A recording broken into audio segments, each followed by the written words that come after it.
Hey guys, welcome back to the channel. This is story about what if Naruto proves Kakashi wrong part 1. Before I start, please do support for more amazing content and comments for part 2. Do consider to subscribe my channel and share my video to your friends and check out the description as well. Let's start the video. If you're going to live as a ninja, live wiser. If you remain an idiot, it will be tough to live in this world. That's the harsh truth. As the old man concluded his speech, he couldn't even bring himself to look at the young blonde. Or rather, to look at himself, trying to get Orochimaru to return once more. Alright, Naruto was sure it was a bluff, and he couldn't give up on his friend or his promise. If that's what it means to be wise, I'll be an idiot all my life. I'll think of an even greater technique and save Sasuke for sure. And then I'll beat Akatsuki up. If someone like you tries to do it all alone, all you'll think of is a bunch of useless, perverted techniques. Time is of the essence for him, but I can't let him continue down this path. It's too painful, and it could crush him completely.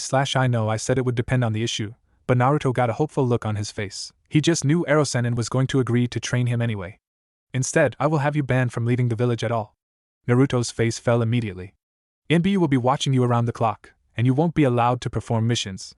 Excuse me, I need to speak with Tsunade. Just like that, Jiraiya was gone. Naruto just lay there, in the hospital bed, wondering what to do. So now even he doesn't think I'm strong enough to do anything on my own, but he's probably right. The only jutsu I've ever created were perverted, and even those weren't really new jutsu. They were just changed. If I really want to get stronger though, I'll have to prove him wrong. I can't be Hokage if I never make any jutsu of my own anyway. For Sasuke, Sakura, and my dream I have to get stronger. What do you mean you won't train Naruto? Tsunade was waiting until he mentioned data gathering to break all of his ribs. If you don't train him, then he won't stand a chance. I mean exactly that, Tsunade. He kept his voice calm, deciding not to test her temper. I won't train him until he gives up on chasing Sasuke. Her eyebrow twitching slightly, she forced herself to lower her voice. So that's how it is. You won't train him if he makes the same mistakes that you made, even though the circumstances are completely different, and they are not. Jiraiya couldn't help but interrupt if she was going to say something like that. Sasuke and Orochimaru are very similar, Tsunade, you can't deny that. They will both do anything to obtain power, and neither could ever be convinced to change their ways, even by their best friends. Jiraiya, truthfully, she had reached the same conclusion, but she didn't want to believe it. Naruto is just the type of person that can convince Sasuke to come back. Seeing Jiraiya about to interrupt, she held up her hand and continued. He changes people, Jiraiya? I've seen it, and I know you have too. I was thinking along the same lines as you, but Naruto is just the kind of person to prove us wrong. He will bring Sasuke back. Hearing Tsunade say something this naive was leaving Jiraiya with a bad taste in his mouth. The idea that she could believe something so absurd, even after what had happened with Orochimaru, was unsettling to say the least. If you want to believe in fairy tales, I won't stop you. Still, I won't train someone just to watch their spirit be crushed by utter failure a few years down the road. If you won't convince Anbu to watch him, I will. If you really won't train him, I won't. Not liking where this was going, Tsunade knew what she had to do. If that is really the case, then you're right. Naruto can't be allowed to leave the village, and I'll have someone watching him at all times. As much as I hate to do it, I'll have to stop letting him take missions too. So you finally came to your senses? No. She wasn't going to let him think he'd won. I just don't want any headaches while I wait for you to come to yours. He'll just keep complaining to me if I give him D-rank missions. I guess I should go tell him now. Using every ounce of her willpower to not hit Jiraiya square in the face, although she wasn't sure that it wouldn't be worth it, she headed to the hospital. Stopping just outside of Naruto's hospital room, Tsunade could hear him talking to Sakura. She decided that this conversation shouldn't be interrupted. Wait just a little longer, okay? I'll definitely keep my promise. Oh, they're talking about that. Maybe I should interrupt. No, it can wait. She was a little surprised that Sakura seemed so determined to help all of a sudden, but forced herself to focus on what she had to tell Naruto. When Sakura left, Tsunade waited a few seconds before entering. When she did, she decided to start the conversation on a soft note. So, Naruto, I heard you ran away from the hospital. Naruto's face tensed. Relax, Naruto, I'm not nearly as mad as Shizen. Still, you might want to listen to her next time. She couldn't help but form a grin, knowing that Naruto would never willingly lie down for an indeterminate period of time just because a medic told him he wasn't okay yet. When Naruto didn't respond immediately, Tsunade knew there was a problem. He had one of the biggest grins she had ever seen, which meant that he was probably troubled by something. Right when she was about to ask if he was okay, he decided to speak. So can I go yet? No. What? I'm fine, and I need to start training right away. About that, Naruto now's as good a time as any. Jiraiya told me that he won't be training you. As Naruto's face suddenly became an over-exaggerated scowl, she decided that he was probably okay. I don't like what I have to do, but you can't keep me in the village, Ba-chan. Naruto. He closed his mouth instead of screaming out whatever protest he had ready. With the threat of Akatsuki, and the current situation with Sasuke and Orochimaru, I have no choice but to keep you in the village.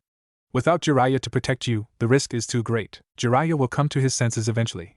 But until then, all I'm asking is for you to wait patiently, alright? Maybe you could even use that time to make yourself stronger, instead of arguing with everyone just because you're upset. Obviously, that was the wrong thing to say. Naruto wouldn't even look at her while she tried to cheer him up, and she ended up leaving him in sour spirits. Naruto, realizing what had been wrong with Sakura during their conversation earlier that day, managed to break free of the bed and ran towards the town gate. Immediately after he convinced her to let him come with her, wherever she was going, Jiraiya came out of his hiding spot in the nearby forest. Don't try to stop us, Rasengan. Seeing Sakura figure out who he was, Jiraiya found himself slightly disappointed that he wouldn't get a chance to introduce himself. Still, he didn't show his disappointment, he just sighed and shook his head. I'm not going to stop you. While I'm not particularly happy to see you two turn Nukenin, what really bothers me is the stupid way you're handling this. I already told you, I'll bring Sasuke back for sure. Stupid perverted bastard . That's not what I meant, although I stand by what I said before. At Sakura's confused look, he kept going.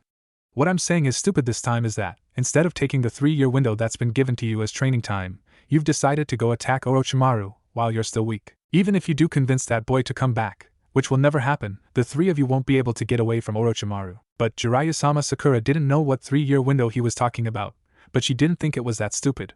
The sooner we get him back. Wrong. What is it with these kids and rushing, anyway? He won't be any less willing to come back in 3 years than he is now, the only difference will be how strong you've gotten. But I'm going to tell you what I told Naruto. Forget Sasuke. He left entirely on his own, and, no! She honestly didn't know which was worse, not getting Sasuke back, or remaining useless all her life. Still, there was one thing she could never do, and that was giving up on chasing Sasuke. Even if he did leave on his own, Sasuke is our friend, our teammate. We won't leave him behind, and we won't forget him. If we need to get stronger to save him, then we'll just train and get stronger. So they're both idiots, huh? Well, Tsunade, I guess the situation is different, but if you want to be idiots, I can't change that. Just tell me now whether you're leaving or not so I know what to tell Tsunade. We won't leave.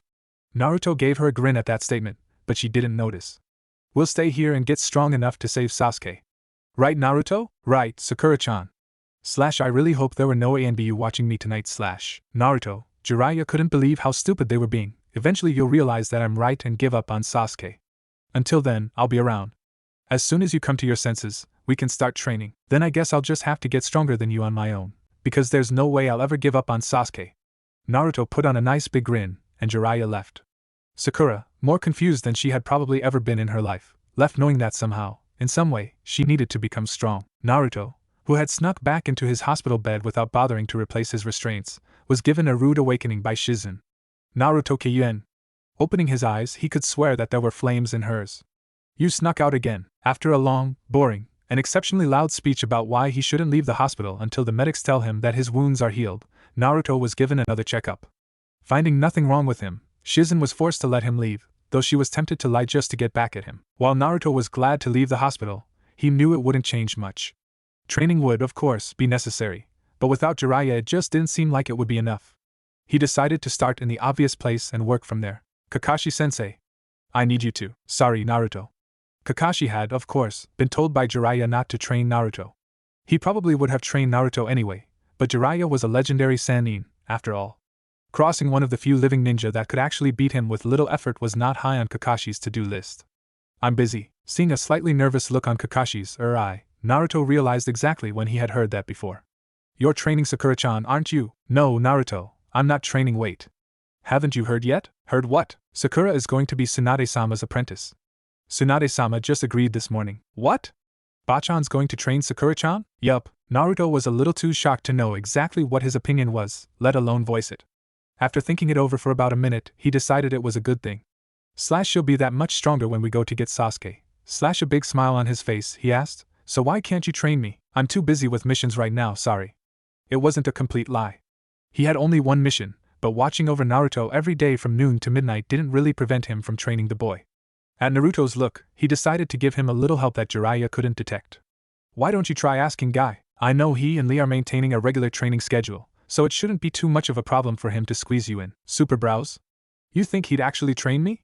Remembering how strong Lee had gotten under Guy, he knew that Guy's training would at least take care of his taijutsu needs. Still, it seemed a little odd that the Jounin would accept an extra student no questions asked. If I know Guy at all, he'd be ecstatic to have you as a student. Next to Lee and Guy, you're probably the most willing of all Konoha ninja to work hard, and you never give up. That's exactly what he's looking for in students. Kakashi smiled, which was visible only in his eye. I'm sure he'd love to teach you. After many screams of joy and thanks, Naruto was off to find Guy. Guy and Lee were right where Naruto had expected to find them, the training grounds. Super Brows Sensei. Fuzzy brows. While Lee happily greeted Naruto, Guy remembered the conversation he had had with Jiraiya. In particular, the threats came to mind. Naruto, I know why you're here, and he couldn't bring himself to say it. The very idea of not training someone so youthful and passionate was everything that he was not, and he wasn't about to lie about his reasons either. With extreme difficulty, and a very deep sigh, Guy made his decision. I can't train you. What? Guy-sensei, surely Naruto-kun. Lee. At this, Lee went silent. I wish that I could train you, Naruto, but I can't. This was the most serious Naruto had ever seen Guy, and it was starting to unnerve him. I'm sure you want to know why, but I can't tell you. Oh. / does he hate me because of Kyuubi? / is it because of suddenly Naruto stopped, glanced at Lee, and put on a big grin. That's okay, Super Brows. I'll just have to get stronger than you without your help. Guy, just figuring out what Naruto was going to ask before noticing Lee, didn't want the boy to have the wrong idea. Interrupting Lee's protests that Naruto was underestimating him, Guy said, Lee, that's enough. Naruto, about your question a moment ago, that isn't the reason. Naruto, happy that Guy wouldn't refuse him because of Kyuubi, but angry that Guy still refused him for some reason that he wouldn't even say, left without saying anything. He had really liked the idea of training with Guy, since one of his main weaknesses was his speed, but he got over it quickly enough. / I only know 2 other Jounin sensei. If I ask Asuma sensei, I might have to deal with Ino, so I should probably start with Kurenai sensei. / 20 minutes later, Naruto managed to find Kurenai, along with her team, in one of the last places he would have ever expected them, Training Area 8. Seriously, he could understand Lee and Guy training at 8 o'clock in the morning, but these 3? Unfortunately, Hinata, Kiba, and Shino had been sparring, and Naruto's sudden appearance within Byakugan's range caused Hinata a temporary lapse in awareness. Kiba, the idiot that he was, took advantage of this blunder in a way that knocked Hinata unconscious. Naruto saw it, but chose to ignore it, since he really had no need to see Hinata anyway. Kurenai sensei. I need to talk to you for a second. This came as something of a shock to the crimson-eyed woman, who could think of no reason that Naruto would want to talk to her. Me? Yeah. I need you to help train me. Train you? Shouldn't Kakashi handle that? Jiraiya's words were flashing through her mind, and she realized that he must have threatened just about every Jounin that Naruto had ever met. He says he's busy. I asked Guy-sensei too, but anyway, I need someone to train me. Could you PL, idiot? It was Kiba. She has her own team to train, she can't train you too, Kiba. Although she felt it was a valid point, it wasn't one she was willing to use. If anyone was priority, it was Naruto. Still, she couldn't train him against Jiraiya's wishes, it would have been too dangerous. Naruto, I'm sorry, but I can't train you. His face fell, and Kiba's went from a frown to a look of pure ecstasy. It's just that why don't you ask Asuma? Apparently not noticing the fact that she didn't explain herself in any way, Naruto just nodded and ran off. 5 minutes later, he was exactly where he knew he would find Asuma, Chuji's favorite barbecue restaurant. He walked up to the table, and was about to ask Asuma the question even though he knew the answer, but was interrupted by Ino. What are you doing here, Naruto? What do you mean by that? I mean exactly what I asked. What are you doing here? I would have told you by now if you would shut up for a few seconds. What did you say? Don't just interrupt our team breakfast and tell me to shut up. I didn't interrupt your team breakfast. You yelled at me, but would you two please be quiet? You're being too troublesome. Shikamaru was convinced that 8 in the morning was too early to be fighting in a restaurant. Naruto, what did you want? Asuma had a bad feeling about Naruto's presence. Remembering what Jiraiya had said to him, he almost thought that Naruto wanted training, before realizing how ludicrous the idea was. Asuma-sensei, I actually wanted to ask you, would you please train me? Asuma dropped his meat, his chopsticks, and his jaw. He had to have been Naruto's last resort, considering that not only did his team not get along with Naruto, but they weren't exactly known for being well trained. Did Jiraiya threaten everyone in the village or something? Suddenly jolted back into reality by his students calling his name, Asuma looked down to see that Chuji had taken his meat. Sorry, Naruto, but no. What? Why not? I'm busy. Kakashi-sensei already used that one. I can't tell you why. Guy-sensei, why don't you ask? Kurenai-sensei, I'm sure that Tsunade-sama could. Just tell me why. At this point, Asuma's team was getting a little curious, too. It was one thing for Asuma to just say no, but to refuse to give the reason showed that it was either something stupid or something serious. I don't care what the reason is, I just want to know. Tsunade-sama could probably find someone to teach you. Many frustrated yells later, Naruto left the restaurant to confront Tsunade. He hoped that she would at least be able to force someone to train him. She almost blew him off before remembering how overly bitter Jiraiya had been, and said she'd have someone meet him at Ichiraku's for lunch. As he finished his 12th bowl of ramen, Naruto heard his name from behind him. Naruto-kun? Shizune-chan? You're going to train me? As far as Naruto knew, his chakra control was too poor to be a medic nin. No Tsunade-sama, you coward, I'm here to tell you that no one will train you, eh? It took Naruto a few moments to process that statement. Tsunade, the Hokage, could not find him a teacher. Not one jounin was willing to train him, a new low. When he finally realized that, his face fell. So that's it then. Shizen had never known Naruto to look so weak and pitiful. Naruto-kun. Suddenly his head lifted, his face became an enormous grin, and he was laughing. I guess that means I'll just have to get stronger on my own. Who needs a sensei when they have my raw talent? Shizen found herself smiling a bit, even if she knew it was a bluff. So, Shizen-chan, do you want some ramen? I was just about to order some more, so I could get you some if you want. Looking at his stack of bowls, she almost fainted. Where does he put it all? I'm sure, Naruto-kun. She wasn't exactly eager to get back while Tsunade was still angry anyway. Kakashi relieved the ANBU of his post just in time to watch Naruto and Shizen leaving Ichiraku's.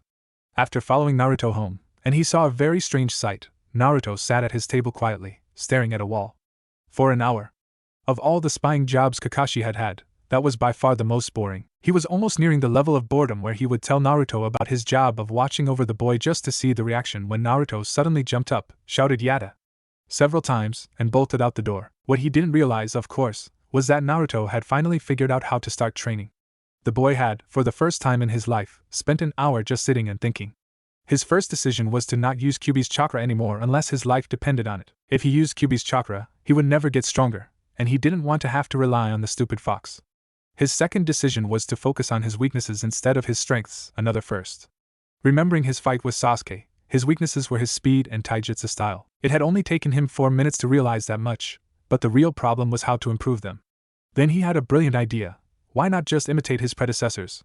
He was going to become the greatest Hokage, after all, so why not learn from those before him? Running as quickly as he could towards the training grounds, Naruto thought about Yondaime. Widely regarded as the strongest Hokage, as far as Naruto knew, Yondaime had specialized in speed. Although his natural speed was probably impressive, Naruto faintly remembered hearing something about a jutsu to increase speed. But how did he do it? Reaching the training ground at last, Naruto ran right into the middle of it and again stood still and silent. Kakashi settled into a tree just in time to hear Naruto screaming Chikushu.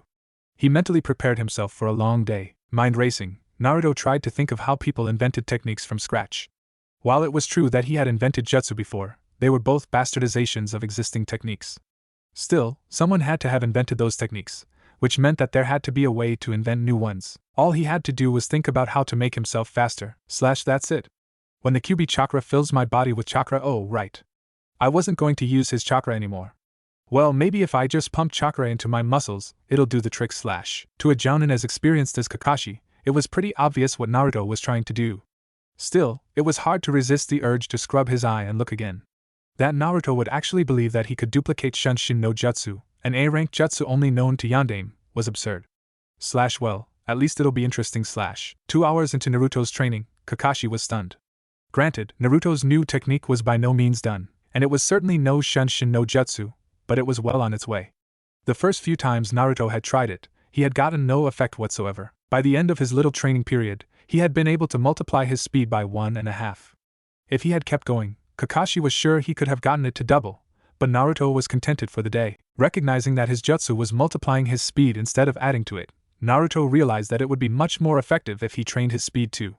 This, of course, meant that Naruto needed to focus on both techniques and physical training if he wanted to get Sasuke back. Cursing his job all the while, Kakashi followed Naruto as the boy ran 100 laps around Konoha. Not only did Kakashi have to run enough laps around Konoha to leave him hard of breath under normal conditions, he had to do it while staying hidden. It was a good thing that Naruto was so slow, or Kakashi might have actually lost him. When Naruto finally stopped, he looked tired, but not nearly as tired as Kakashi had expected. Over 6.5 hours of running, and the boy looked like he could go for at least 2 more. That's enough running for today. The blonde exclaimed his thought as though he knew someone was running with him, which put Kakashi on edge a little.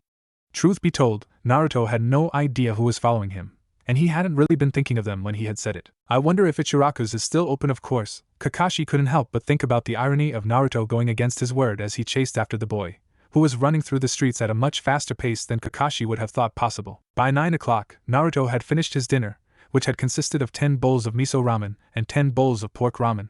To Kakashi's extreme chagrin, he once again found himself chasing after a moving target as Naruto ran back to the training grounds. For a moment, he found himself wondering whether Naruto was going to try his technique again, but the boy opted instead for more physical training: squats, push-ups, kicks, and punches. As midnight rolled around, Naruto headed back to his apartment in a run.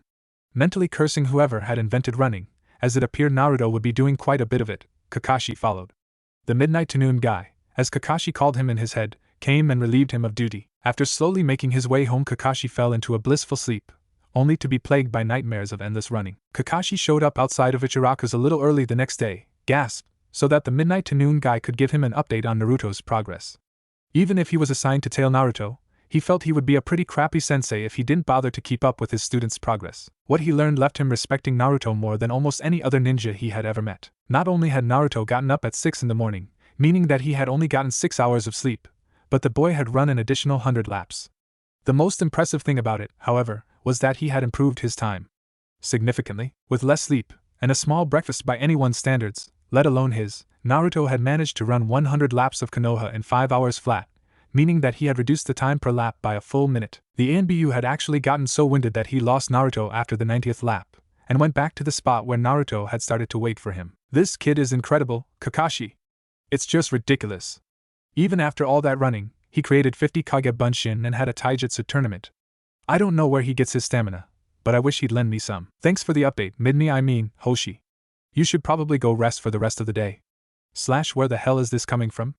I understand the stamina, but After lunch, Naruto started into his physical workout first, to get it out of the way. It never once occurred to him that weakening his muscles before attempting to use a technique that increased their output would be a bad idea. But with his body it wasn't really a problem anyway. Kakashi watched as, from 12:30 to 3, Naruto did squats, push-ups, punches, and kicks. I can understand that he's determined, but this borders on obsessive. Not only that, he's improving so quickly that I can actually watch it. And he never runs out of energy. How badly did I underestimate you, Naruto, Then came the part of the day that Kakashi had been waiting for, Naruto's jutsu. Even though the idea that Naruto was working off of was different than Yandame's, and probably wouldn't work quite as well, it was more fun to watch than anything else Naruto did. For 8 hours Naruto tried the jutsu over and over again, until he got to the point where his speed was doubled. Then he collapsed, right in the middle of the field. Worked a little too hard, and Naruto? Kakashi walked over to check on Naruto, and wasn't surprised in the least to find him unconscious. Then he realized something very suspicious. Naruto skipped dinner. Having the decency to carry Naruto home and lay him in bed, Kakashi couldn't help but marvel at the kid's stamina. When Hoshi arrived, Kakashi went to get some sleep, deciding to tell Tsunade about Naruto's accomplishments the next morning. Almost 3 weeks from the beginning of Naruto's new training regimen, and Kakashi was getting less and less impressed. No major improvements had really been made by the blonde since that first day. He had reduced his lap time to 2.5 minutes per lap and added 25 laps, which had caused Midnight to Noon Guy to cry a little, and he had gotten his new jutsu to triple his speed instead of doubling it. But that was it. Having about an hour left until Naruto's training for the day would end, Kakashi was reflecting on the promise Naruto had shown 3 weeks prior, when he saw something he hadn't expected. Naruto just stopped.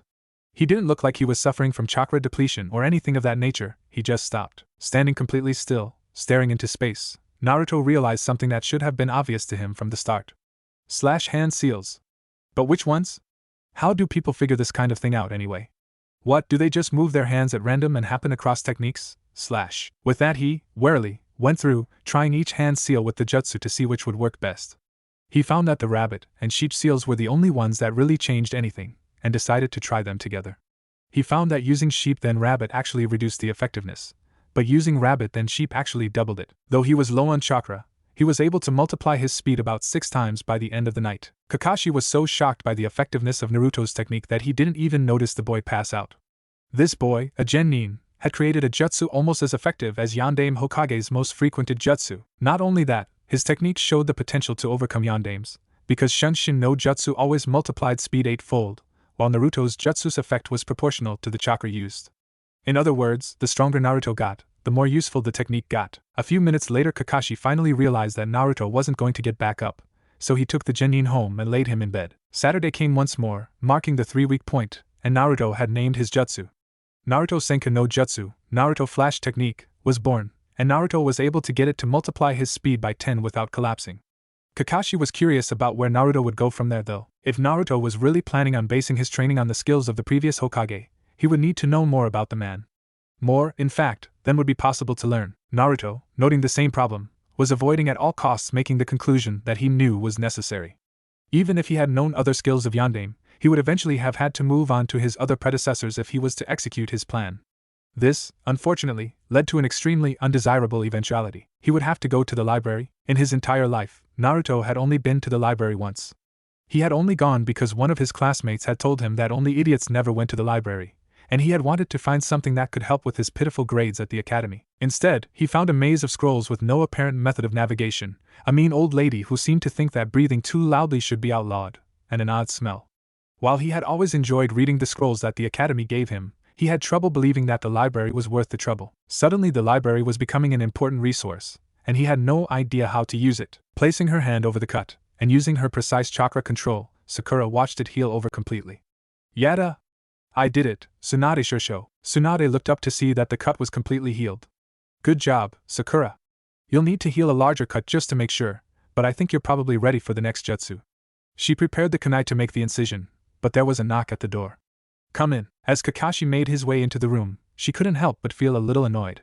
Kakashi? Aren't you supposed to be on a mission? Hi, Tsunade-sama, but I left that in the hands of an ANBU so that I could come speak to you.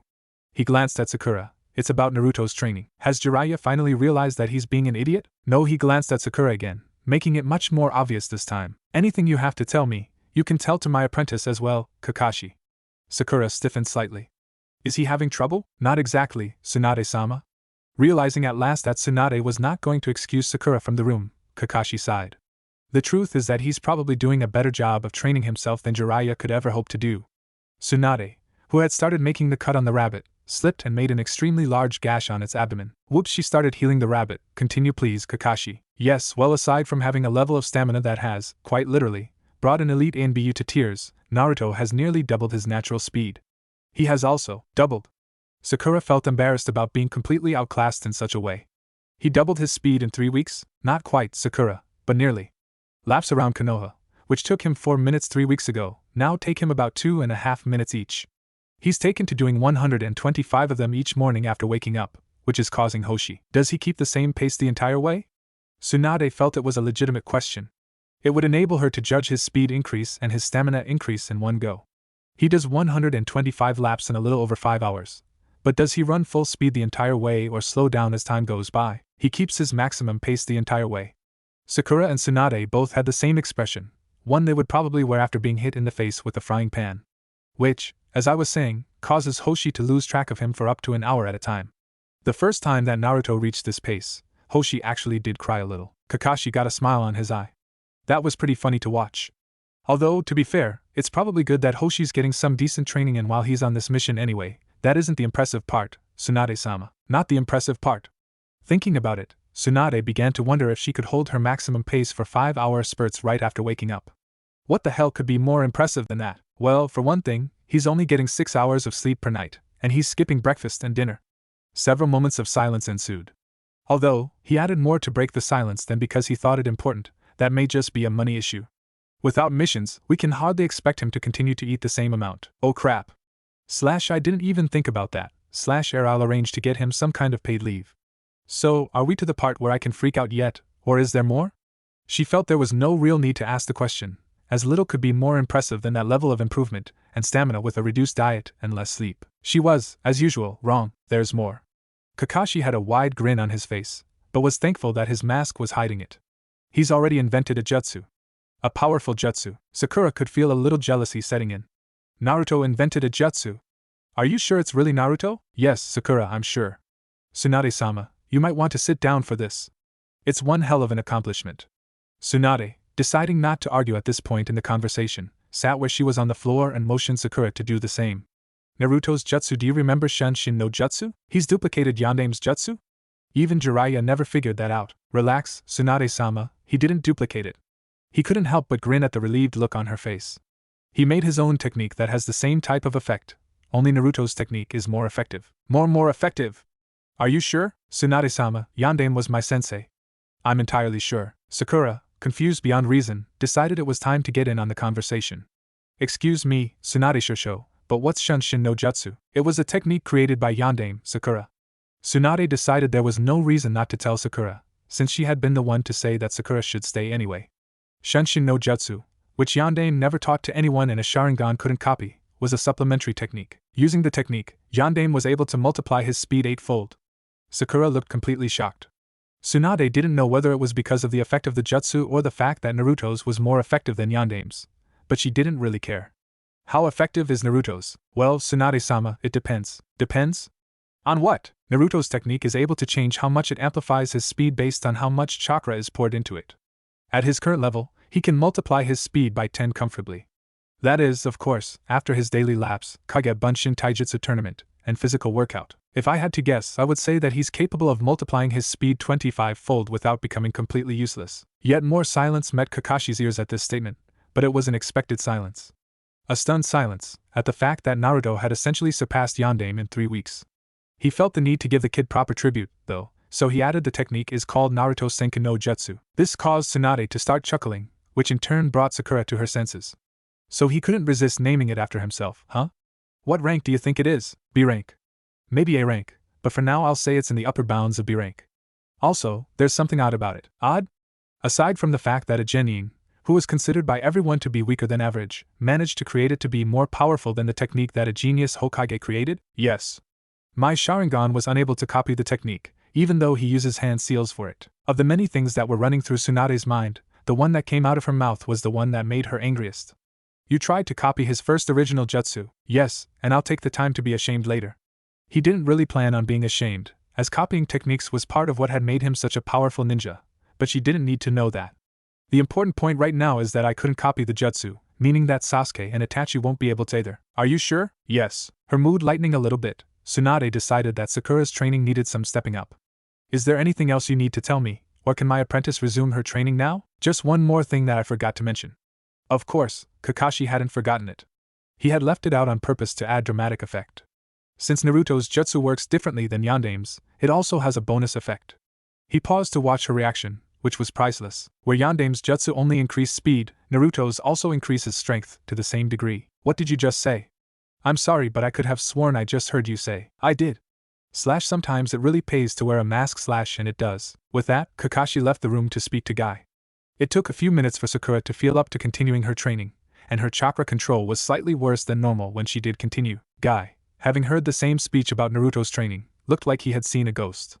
So you're telling me that your student, Uzumaki Naruto, has created a B-rank jutsu that would allow him to be stronger and faster than Lee? Actually, his speed and strength would probably be on par with mine, if he went all out with it. But if Lee used the Hashiman, he could still. Yes, Guy, but that isn't the point. Kakashi sighed. His obsession with Lee is a little creepy sometimes. My point is that I'm starting to feel guilty about giving in to Jiraiya so easily. With Naruto working so hard, I could probably get him to Sannin level in a year or two. Yes, he really does embrace the spirit of youth quite well, doesn't he? Kakashi almost sweat dropped. I regret not being able to aid his training, but Jiraiya can be persuasive. Couldn't you at least give him some kind of scroll without Jiraiya finding out? Kakashi was reduced to pleading, but he still managed to sound aloof. I would hate to see that talent go to waste, and you are the best taijutsu user in Konoha. Well, I don't really have any scrolls. I could probably get him some weights. But I have a feeling that Jiraiya would find out about that. I'll think of something. The burdens of age will not douse his burning spirit of youth. Pondering the mechanics of Guy's shining tooth, Kakashi made his way back to his mission. There it was, the library. Looming over him like as the very gates of hell, the door to this home of demonic, old, quiet obsessed ladies dared Naruto to enter, so that the monsters inside could devour the very essence of his suffering in the air. His interior struggle ending, he decided to take a cautious peek inside. Seeing no one sitting at the librarian's desk, he quickly dashed inside. He was glad to not have to deal with the old lady immediately, but he knew it was coming. Randomly picking an aisle to search, as the numbering system made no sense to him whatsoever, he checked a few of the books. Ika Paradise? Why do they have adult books in the library? Oh, so that's where he put it. The owner of the voice, a beautiful young girl with light brown shoulder-length hair and brown eyes, snatched the book from Naruto, smiling at him. I knew he had to have hidden one somewhere. He never comes to the library without doing that. Rasengan was here? Rasengan? You mean Jiraiya-sama?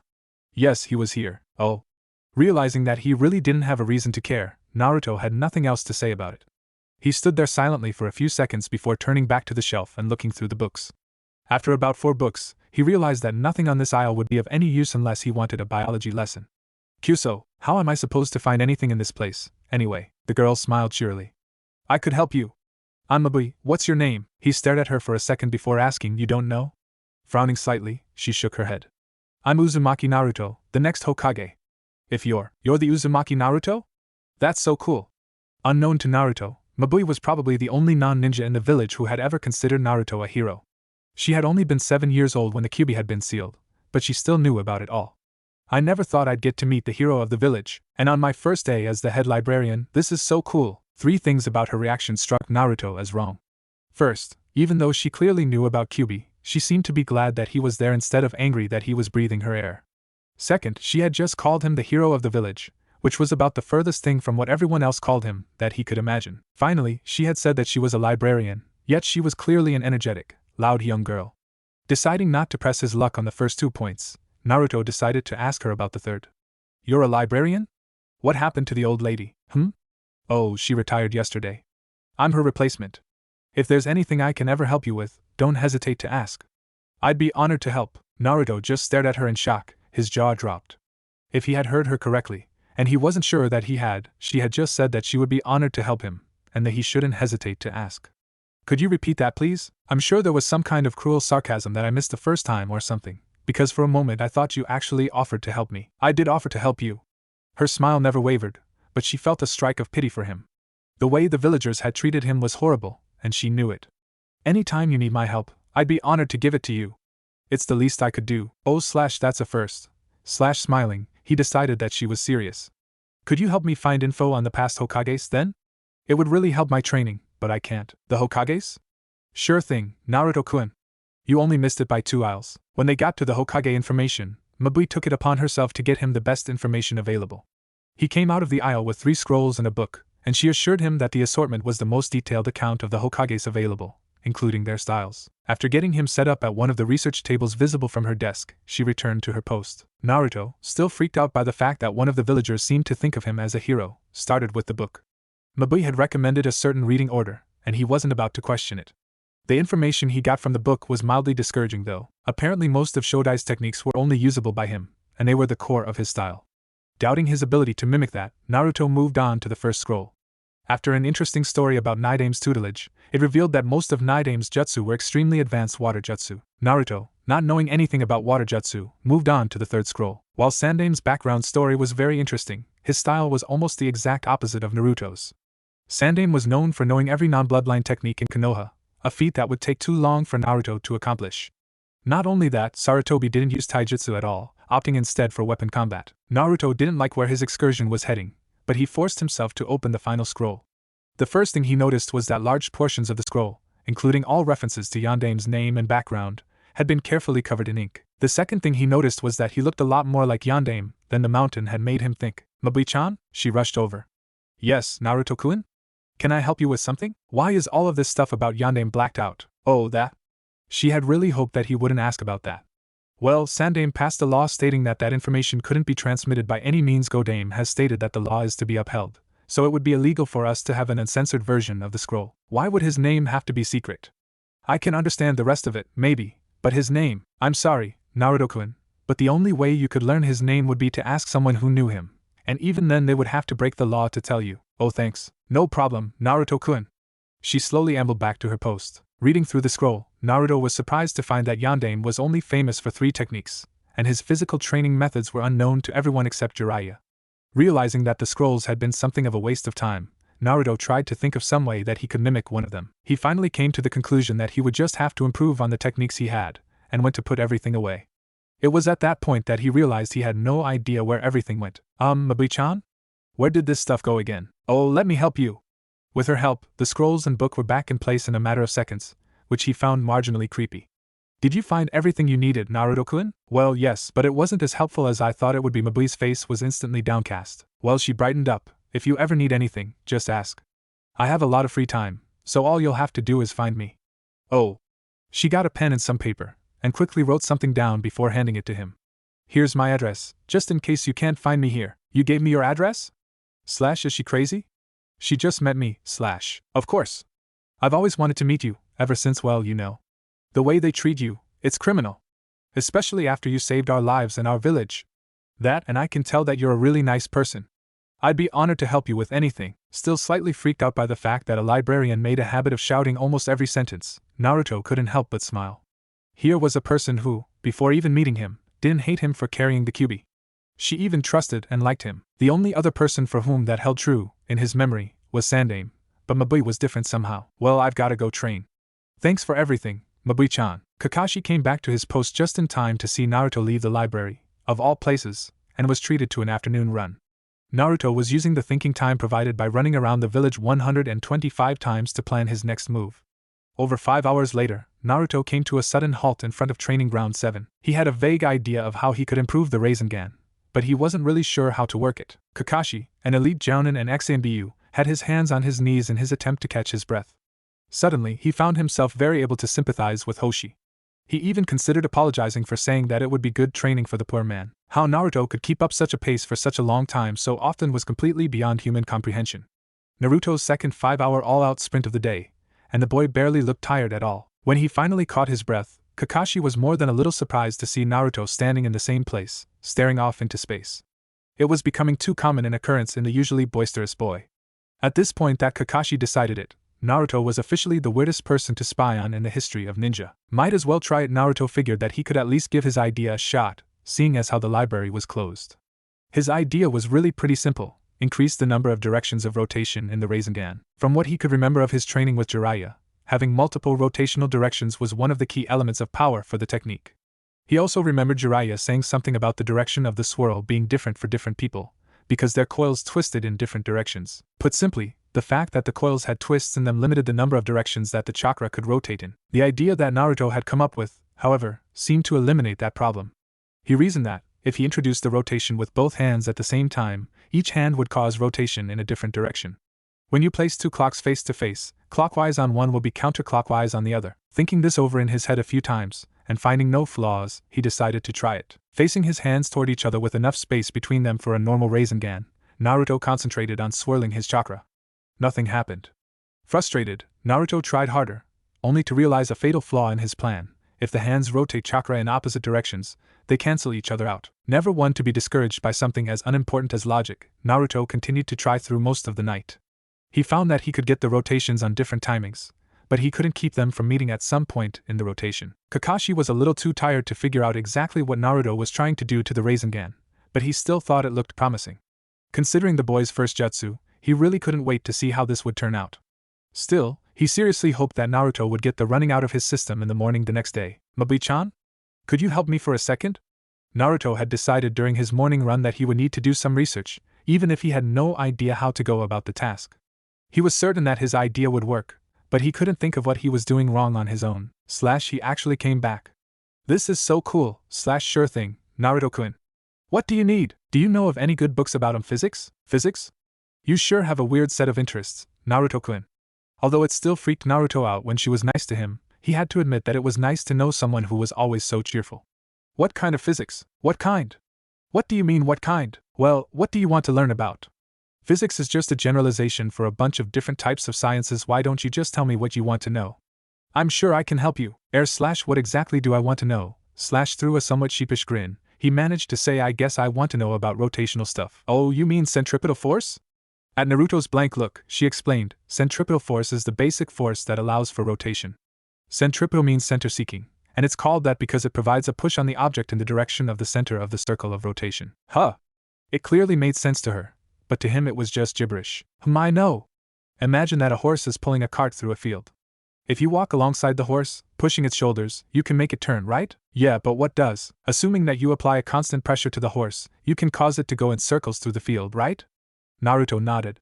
When you push the horse, you don't push it in the direction you want it to go. Instead, you push it towards the center of the circle. The horse will move forward in a straight line if left to itself, but because you push it towards that center point, its path becomes a compromise of your trajectory and its own. That's all that centripetal force really means. That made sense. No one's ever explained anything so clearly before. Are you sure that was science talk? It just seemed like a normal conversation. Well, maybe not normal, exactly. Mabui couldn't help but giggle a little. Yes, I'm sure. Is that the kind of thing you're looking for? Yeah, definitely. I need to learn this stuff for a technique I'm working on. A technique? He wants my help with a technique? I can find you all kinds of stuff. Mabui soon showed that she wasn't a librarian for nothing. Not only had she read seemingly every book in the entire building, she seemed to remember which ones had what information. She made Sakura look like an idiot. Naruto ended up back at the same table with 15 books and 13 scrolls, all bookmarked at the places where Mabui had thought they would be most helpful. Starting into the first book, Naruto instantly realized that Mabui was even more of a genius than he gave her credit for. He couldn't make heads or tails of anything it said. Centripetal force has a magnitude equal to the mass of the object multiplied by the square of its velocity divided by the radius of the circle. What the hell does that mean? Seeing Naruto almost ripping his hair out within minutes, Mabui got slightly worried. Naruto-kun? Do you need some help? Getting no response, she made her way over to the table. Oh, is the jargon a little hard for you to understand? Jargon? You mean these are actually words? I was beginning to think that the person just wrote random letters to confuse me. Well, it never really gets very busy around here. I could help you learn this stuff if you want. I wonder if that came off nonchalant. His face brightened considerably. You'd do that? Of course. I'd be happy to help. Naruto glared at her suspiciously for a second. Why are you so nice to me? What do you mean? I like you. You're funny, smarter than you give yourself credit for, and fun to be around, but no one's this nice to me. Not even Irika-sensei or Bachan. Bachan? Tsunade. She lets you call her Bachan. Well, if no one else is this nice to you, then they don't know what they're missing. Naruto's glare disappeared. So what did you need help with? Actually, do you want to go get lunch first? He mentally checked his wallet. I know a great ramen place. And, ramen? I love ramen. Here, let me just go on break. Kakashi arrived outside Ichiraku's ramen stand to find a very different midnight to noon guy than he was used to. Not only was Hoshi's breathing normal, the man was standing in plain sight, even though he was supposed to be spying on Naruto. Kakashi quickly pulled him into an alley to question his behavior. You do realize that Naruto isn't supposed to see you when you're spying, right, Hoshi? Oh, relax. It's not like he wasn't told we were watching him. Besides, he's way too distracted right now to notice me. Distracted? By what? He made a friend. A real friend. I have to admit, when I first took the job, I didn't really like him, but he's grown on me. This girl he's met though, wow. She's like the perfect friend for him. What do you mean by that? Kakashi decided to ignore the fact that Hoshi had, like everyone else, written Naruto off without even meeting him. It seems she always thought of him as a hero. I haven't heard her explicitly say it, probably because I wasn't paying much attention at first, but it's pretty obvious in her actions and words. A hero? So someone actually did see it the same way as Sensei. How old is she? 20. She lost her father and brother in the QB attack, too. Now that I think about it, though, he really is something of a hero. He didn't exactly plan it, but is there anything I need to know about this girl, other than the fact that she's a librarian, has an IQ of 210 and a photographic memory, and managed to teach Naruto the basic principles of centripetal force in about 30 seconds? Not really. 210? Yup. Well, that's what all of our reports say, but it might be higher. Anyway, I'm gonna go get some sleep. The kid's getting a little faster with those laps again, and I have a feeling I'm going to need it. 210? Kakashi, wondering how it was that Naruto always happened upon the perfect person for whatever situation he was in, went back to his post. He had to admit, as he watched the two of them eat lunch, that Hoshi was right. She really was the perfect friend for him. Perpetually cheerful, energetic, full of laughter, and kind, she enjoyed his company as much as he enjoyed hers, and she was probably the only person Naruto had ever met who had been unconditionally kind to him from the start. The two just sat together, spending more time talking than eating, getting to know each other. Most of the things they talked about were fairly trivial. Mabui knew enough to avoid the topic of Naruto's past. Kakashi was a little surprised to see that her face never faltered when Naruto mentioned his dream of being the greatest Hokage, indicating that she believed wholeheartedly that he would succeed. Considering that she had never seen him in action, it was hard to believe that someone of her intelligence could have such blind faith in the boy. So begins a beautiful friendship or something like that. Let's see, how can I explain this? By magnitude they just mean the amount of force. As for velocity, that's just the speed the thing is moving at. Oh, I guess that makes sense, but I still don't really get it. Hold on. Mabui went to her desk, retrieved a pen and some paper, and came back to Naruto. Let's go back to the example we used earlier, forgetting the cart. The average horse is, what, 1,000 pounds? As he honestly didn't know, Naruto just shrugged. Well, let's just leave it at that for now. She scribbled it down on the paper. As for velocity, a horse's steps are probably about 3 feet, and most horses probably take 1 step per second or so we'll just say 3 feet per second. She wrote down the new figure. Assuming that you want to force the horse to walk in a circle with a diameter of 40 feet, she wrote this down as well. You would need to apply 450 pounds of constant pressure. That's it. But the horse weighs so much more than that. Yeah, but I already told you, you and the horse are working together. Applying force to a body in motion will cause. Kakashi just watched in awe as Mabui held Naruto's interest for 5 more hours with, of all things, physics. He was surprised, to say the least, that Naruto was trying to understand the physics of the Rasengan. How it was supposed to help, Kakashi had no idea, but he knew it couldn't hurt. What amazed him was the fact that Mabui managed to explain things like centripetal force and vector addition to Naruto in such a way that the boy could understand. Even he, the elite genius Chunin, was learning a few new things from their conversation.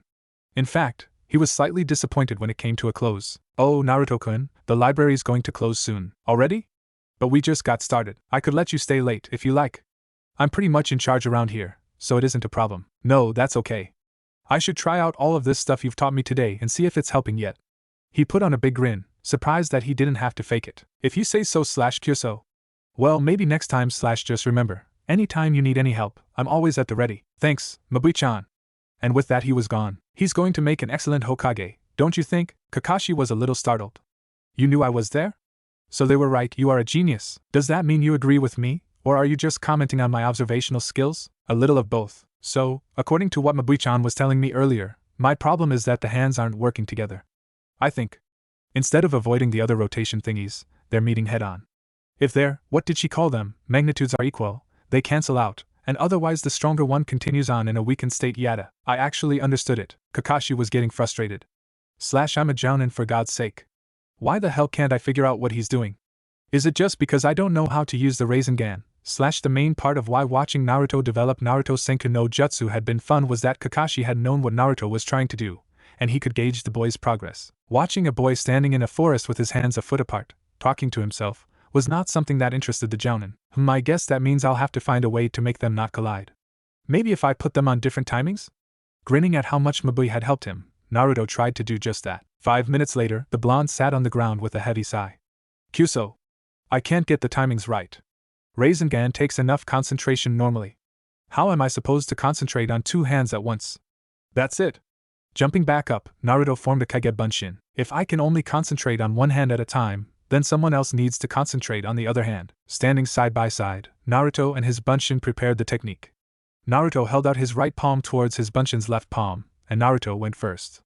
Taking turns adding rotations to the Rasengan, Naruto and his Bunshin were able to create nothing. The process of syncing with the Bunshin was more difficult than Naruto had anticipated. As midnight came around, no progress had been made on the technique. Kakashi, who had almost fallen asleep several times, followed a frustrated Naruto home before leaving Hoshi in charge. It escaped the jounin how Naruto could have gone from dropout to genius and back to dropout in the course of less than a month. But he didn't really want to think about it. For all he knew, Naruto's idea, whatever it was going to be some spectacular all-powerful jutsu that could kill hundreds of ninja in the blink of an eye. Wednesday rolled around, and Naruto was making almost no progress with his technique. The additional days of study with Mabui had helped him understand the Rasengan almost completely, but they hadn't helped him understand the problem with his new technique. As he pulled on the library door, confident that Mabui's help would eventually get the problem solved, he found that it wouldn't open. Trying the door a few more times, he was sure that it was locked. Chikushu. What am I supposed to do now? Several minutes of complaining later, a thought occurred to Naruto. Oh yeah, she gave me her address. I don't really want to bug her at home, though. Well, maybe we could go out to lunch again. I remember thinking a lot better after having lunch with her the first time, so it might help. Hoshi, crying on the inside, followed as Naruto sprinted across town to his apartment, and then back across town to Mabui's apartment. It wouldn't have been too bad, except that Naruto had not only just finished his morning run, he had finished it in record time. Some days it just didn't pay to be an ANBU. Naruto just stood outside of Mabui's apartment, unsure of what to do. No one had ever given him their address before, much less invited him to come to their home whenever he wanted to. He couldn't help but think that it would be rude to show up unannounced, even if she had said it would be okay. What if she had company, or was still asleep, or worse, what if she was sick? He definitely didn't want her to strain herself. In the end, he decided that he wanted to talk to Mabui badly enough that he didn't mind the rudeness factor. She had been the one to invite him over unprompted, after all, and she hadn't said what times would be convenient, so he had no real reason not to give it a shot. He knocked twice. Coming! Naruto could hear the sound of pans crashing to the ground and dresser drawers being thrown open.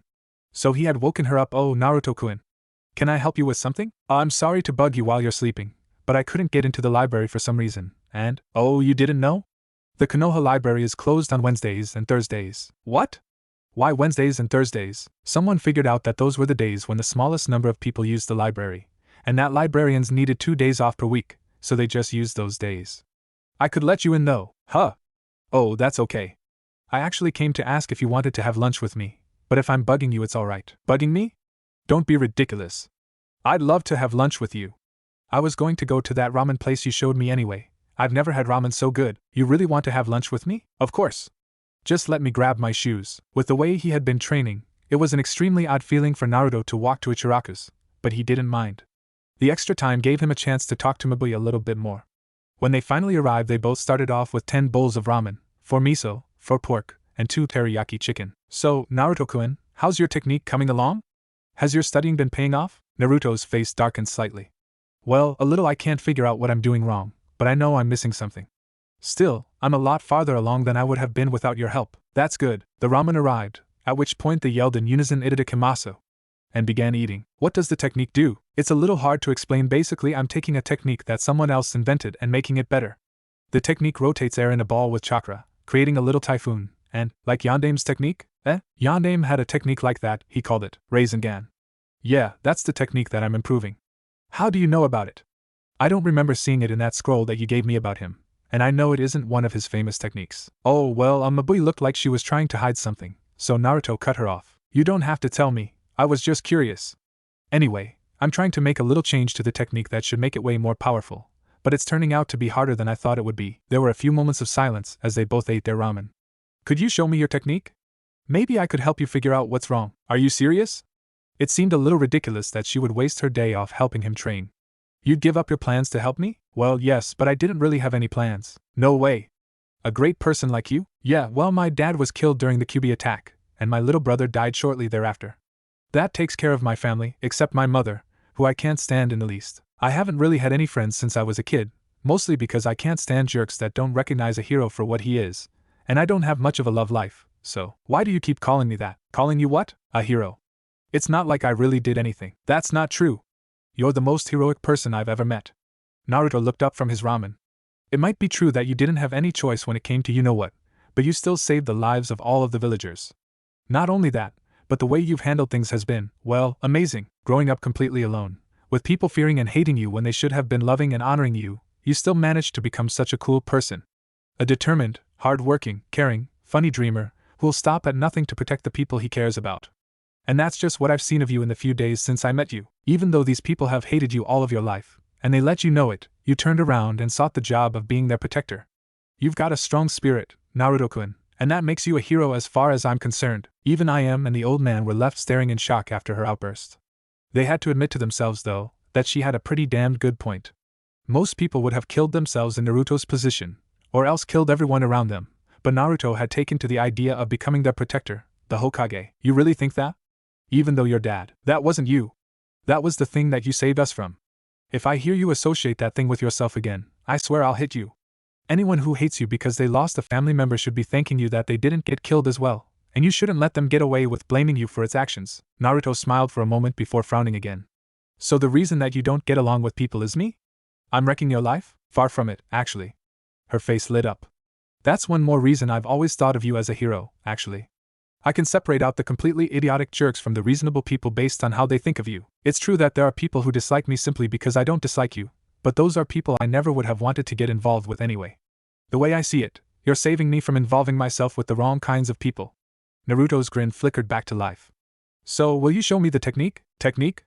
Oh, right, sure. If you really have nothing better to do, I could use the help. Cool. I hope I can help. Let's go right after lunch then. Kakashi arrived a few minutes later, 5 minutes before he was supposed to go on duty. Although it had been extremely difficult for him to arrive early, for a real reason, Tsunade had been very persuasive in the matter, as he had an extra side mission. Seeing the pair eating quickly and quietly, he decided that it would be the perfect time to interrupt. Yo, Naruto, Kakashi-sensei. What are you doing here? Mabui's smile faltered as she looked up from her ramen. This is your sensei? Why was his sensei the one sent to spy on him? Yeah, I'm his sensei. Anyway, Naruto, I was told to give you this. He handed Naruto an envelope, and to tell you to expect the rest in the mail. Rest? Rest of what? Your pay. You didn't really think that Tsunade-sama was going to stop giving you missions and leave you to starve to death, did you? Pay? How can I get pay without doing missions? You're technically on paid leave right now, Naruto. Unless you'd rather not be paid, because I'm sure I can arrange that. No! Don't do that. Seeing the boy nearing tears, Kakashi couldn't help but think that Naruto was just no fun. It's okay, Naruto, I was just joking. Instantly cheering up, Naruto asked the first question that came to mind. How much am I getting? She didn't tell me, but probably not very much. Completely missing the fact that the first check had taken more than 3 weeks to get to him, Naruto opened the envelope to see how much the check was worth. His mouth opened, but no sound came out, and his eyes became as wide as they had ever been. Naruto-kun? Seeing him completely freeze up for several seconds, Mabui peeked over his shoulder at the check. How much is it? Oh my god! That's a lot of money, Let me see. Kakashi couldn't help but be interested after Mabui's reaction. His face would have been priceless if it hadn't been hidden. What? That's more than I get paid for S-rank missions. She's giving you this much every week. He realized only a moment too late that hysteria is not cool, and embarrassedly recomposed himself. Yeah, well, I have to go now, Naruto. I've got a mission. Later, Naruto stood completely still, staring at the check for a few moments, until I.M. commented that his ramen was getting cold. He and Mabui instantly continued with their lunch, not wanting to let perfectly good ramen go to waste. Naruto and Mabui arrived at Training Ground 7 at about 12:30. Mabui, who had never bothered to attend the academy because she had never had a desire to be a ninja, was getting slightly anxious. From everything that she had read of ninja techniques, most of the difficulty was in chakra manipulation, and she had no experience with that. She decided to trust Naruto's judgment, considering that he was a professional. So, Naruto-kun, why don't you start by showing me the original technique? Yoshi! Naruto, utterly convinced that Mabui would figure out the problem, formed a Kage Bunshin, which proceeded to swirl chakra in his hand. A few seconds later he dispelled the Bunshin and held out the newly formed Rasengan for Mabui to look at. This is the Rasengan that Yanin came up with. Mabui stared at it for a few seconds, seemingly in a daze, before switching her gaze to Naruto and adopting a serious look. Okay, I think I've gleaned all I can from seeing this one. What was your idea to make it better? Huh? Oh, right, he quickly explained his idea and his progress, which Mabui took a moment to process. Do you know what I'm doing wrong? Mabui stayed silent, a frown on her face. When Naruto went to ask her again, though, she cut him off. I might, but I'm not really sure. Could I see you try it? Okay, Naruto was a little embarrassed to be demonstrating an unfinished technique to Mabui, but if it was going to help Naruto and his newly formed Kage Bunshin stood side by side, just like every other time, and started their technique. Mabui watched intently as the technique seemed to work, but suddenly stopped for no apparent reason. She had been right after all. I don't know why, but it always stops right there. It doesn't have enough room. Naruto stared dumbly at her for a second. Huh? What do you mean? It's just spinning air. How can it not have enough room? It's not just spinning air, Naruto-kun. The seriousness of her tone freaked him out a little bit, and she could tell, but she didn't let it bother her. Your chakra mixes with the air, taking up space on the surface of the sphere. The original attack never had space as a factor because, despite Bunshin's method of introducing rotation, it could pretty much be as big as it wanted to sitting on your hand. It auto-sized itself to be as compact as possible with the amount of chakra that you were pouring into it, which made it more powerful than if it had been more loosely put together. Oh, I get it. But what does that have to do? Everything. Because you're trying to add more directions of rotation, you're putting more chakra into the technique, which means that the technique will take up more space. It looked like you and your Bunshin left barely enough space for a normal Rasengan, meaning that your new technique was out of the question. So when Naruto finished processing what she had said, his got the biggest smile that Mabui had ever seen. So all I have to do is give it more room. Yada! Thank you so much, Mabui-chan. Just glad that she could be of help. Mabui smiled on as Naruto got ready to try the technique again. Getting the distance down was not as easy as it sounded, however. Naruto tried for hours, Mabui watching all the while, but he couldn't get the technique to work. If the hands were too far apart, the rotations never met, and if the hands were close enough for the chakra to meet, it would fizzle out after a few seconds. Just as Mabui was getting frustrated, thinking that she had either been wrong or overlooked something, Naruto thought of something. I have an idea, Mabui-chan. He put on a big fox grin. You said that the Rasengan adjusts its size while it's being formed, right? Huh. Yeah, I think so. I'm not a ninja, but that's what it looked like. Can you think of any reason that it couldn't adjust from small to big? She shook her head slowly, trying to grasp his idea. Just watch. He put his hand out just far enough from the Bunshins for a normal-sized Rasengan. As the Rasengan started forming, he and his Bunshin pulled their hands apart. They did it far too quickly, resulting in the technique's dispersal, but Mabui understood his idea. That's a great idea, Naruto-kun. I never would have thought of that.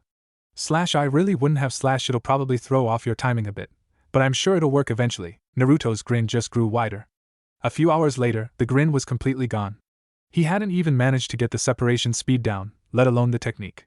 Even Mabui's cheer had visibly fallen several notches. She had been sure that he would get the hang of it quickly, But then again, she didn't really know what quickly meant in the ninja world. Kakashi, watching from his hiding spot, knew exactly what quickly meant in the ninja world.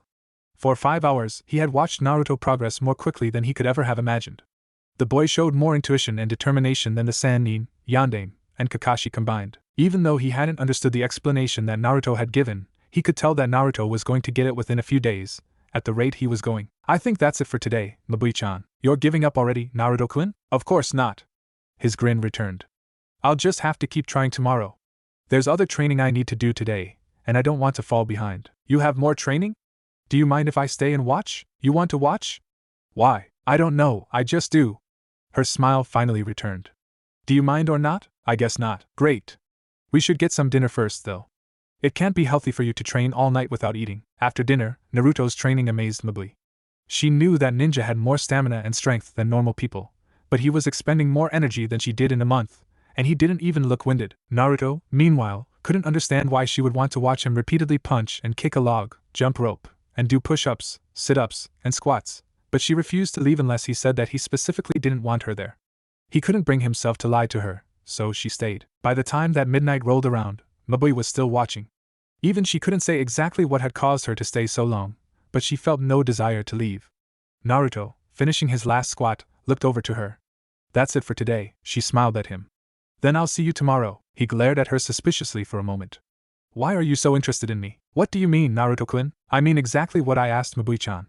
Why are you so interested in me? It's one thing to be willing to help me, but you almost act like there's nothing you'd rather do than hang around me all day. You must have a reason. I don't really know. A big part of it is that you're just fun to be around, and some of it is that you remind me of my dad, but there's just something about you. I can't really explain it, but I feel better being around you. Better about myself, my life, my everything. She stared off into space for a moment before continuing. I guess it's just the kind of person you are. Your attitude, your actions, what you say and how you say it, I can't get enough of you. Naruto, taking this the wrong way, panicked. Kyuso. Why'd she have to fall in love with me? Aside from the fact that she's 7 years older than me, it just seems creepy. Laughing nervously, he tried to let her down easy. Mabui-chan, I don't really like you quite that way, but, immediately figuring out what he was thinking, Mabui had a sudden urge to vomit. Something about the idea of Naruto even thinking that she had feelings for him felt sick and wrong. Oh. No, I didn't mean it like that. Seeing his face relax slightly made Mabui much more comfortable. I meant it in a platonic way, like a family member or a really close friend. Oh thank God. Naruto walked Mabui home, but not before she made him promise to have lunch with her the next day. Kakashi, making a mental note to report a few things to Tsunade in the morning, switched with Hoshi before going to get some sleep. Kakashi really didn't like the way that his meeting had turned out, but he really had no choice about what he was about to do. Although he had tried to assure Tsunade that Mabui's intentions were pure, she demanded to meet the girl. With a sigh, he came out of the shadows. Orders are orders, after all. Yo, Naruto, Kakashi-sensei? What are you doing at Mabui-chan's apartment? Well, Naruto how can I put this so as not to piss him off, I'm actually here to see Mabui. Who, me? Mabui, having only spoken with Kakashi twice, was more than a little surprised. Why? Tsunade-sama asked to see you. I'm supposed to take you as soon as possible. What? Naruto was outraged. Why does Bachan want to see Mabui-chan right now? We were about to go to lunch, Kakashi sighed. This didn't promise to be easy. She just wants to ask Mabui a few questions, Naruto. Seeing Mabui getting worried, he added, It's nothing bad, Mabui-san. She didn't cheer up. I probably shouldn't do this, but why don't you guys have lunch before we go? Mabui looked even more worried. What? I can't let you get in trouble for me. If you keep Hokage-sama waiting, she could. Don't worry about it. Kakashi's eye smiled. I'm pretty well known for being late, and it really isn't that important anyway. I've already told her the answers to all of her questions, she just wants to hear it from you. Oh. She smiled and turned to Naruto. So, Naruto, where do you want to go for lunch? I feel like going to Ichiraku's again, but if you'd rather have something else I wouldn't mind. Naruto, of course, didn't feel like going somewhere else.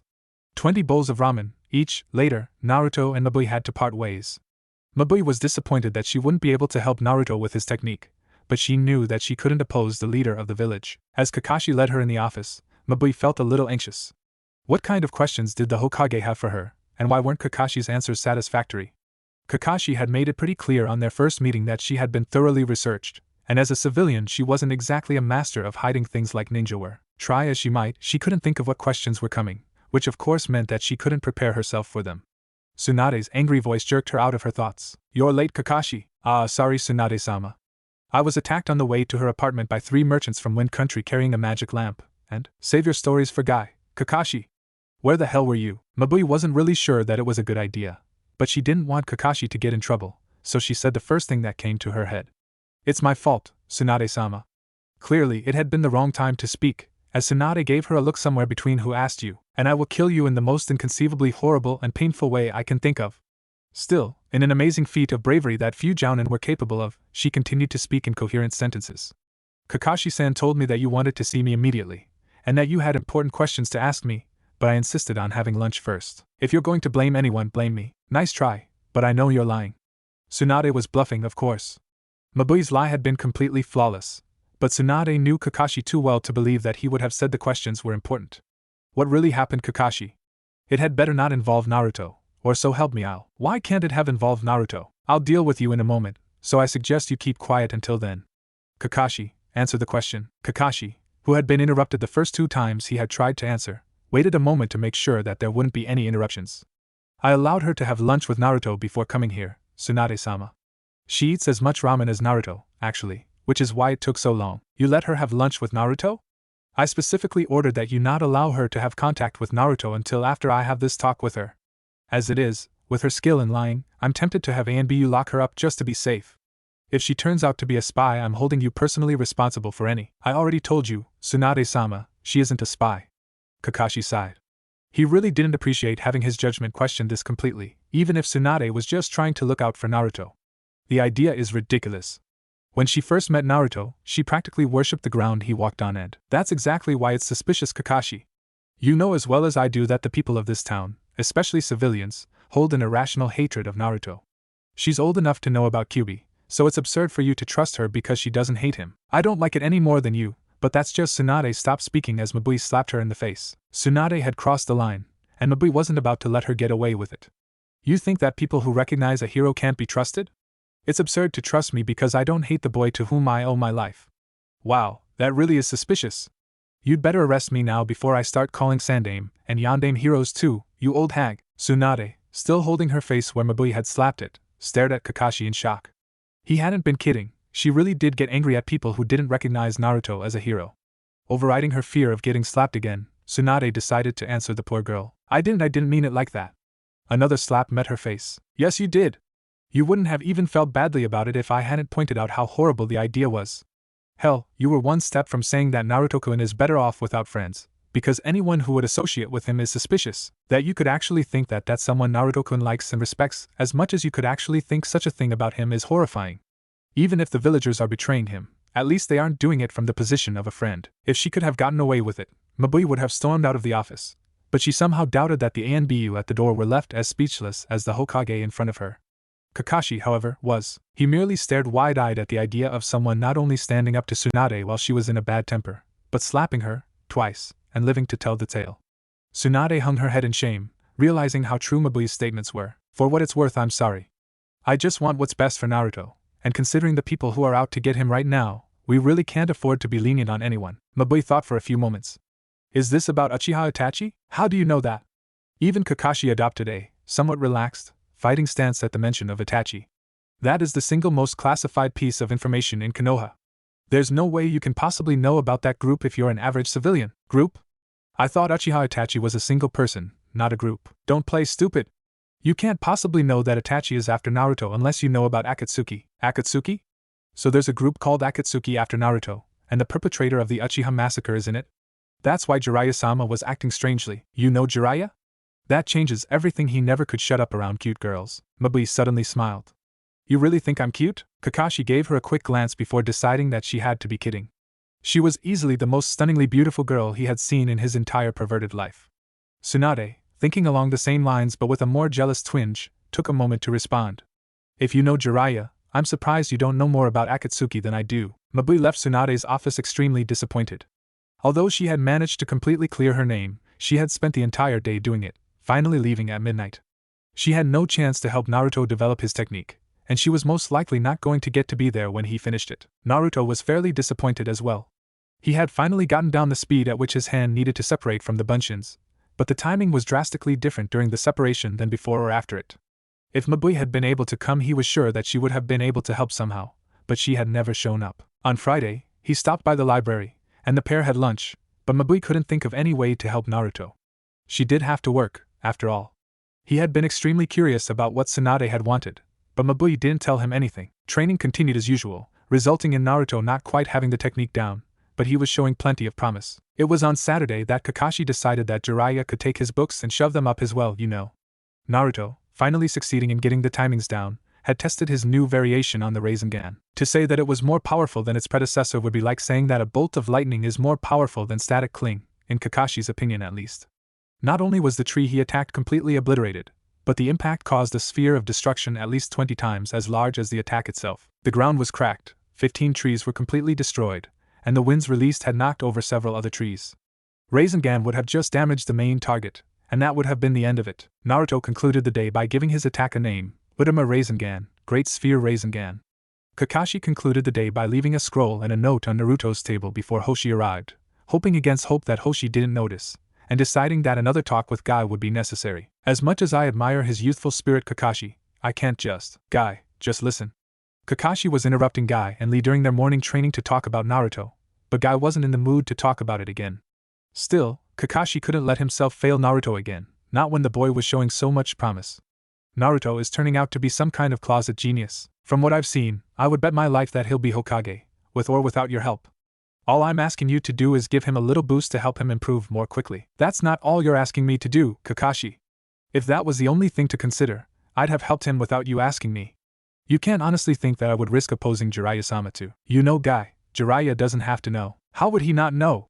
Is he supposed to just think that some other teacher gave Naruto giant leg weights that say guts? I could tell Naruto to hide the weights and not mention them to anyone, but then he'll get suspicious, and I'll blow off his questions like I always do. Seeing that Guy was still looking unsure, Kakashi decided to throw in one last incentive. Also, Tsunade-sama will be very happy with anyone who helps Naruto right now. She might even be willing to do that thing you were asking about the other day. Guy's eyes widened. You mean she might? Yup. But if you're too scared of Jiraiya, I guess that you'll never get her to do it. No. I mean the burning passion of youth shall not be doused by the foolishness of elders.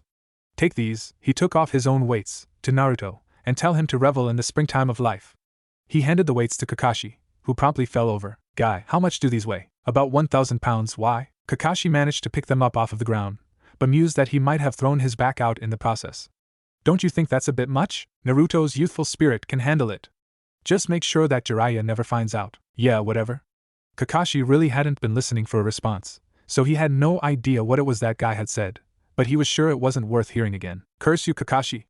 Your attitude is hip, which makes you angry blah blah blah later.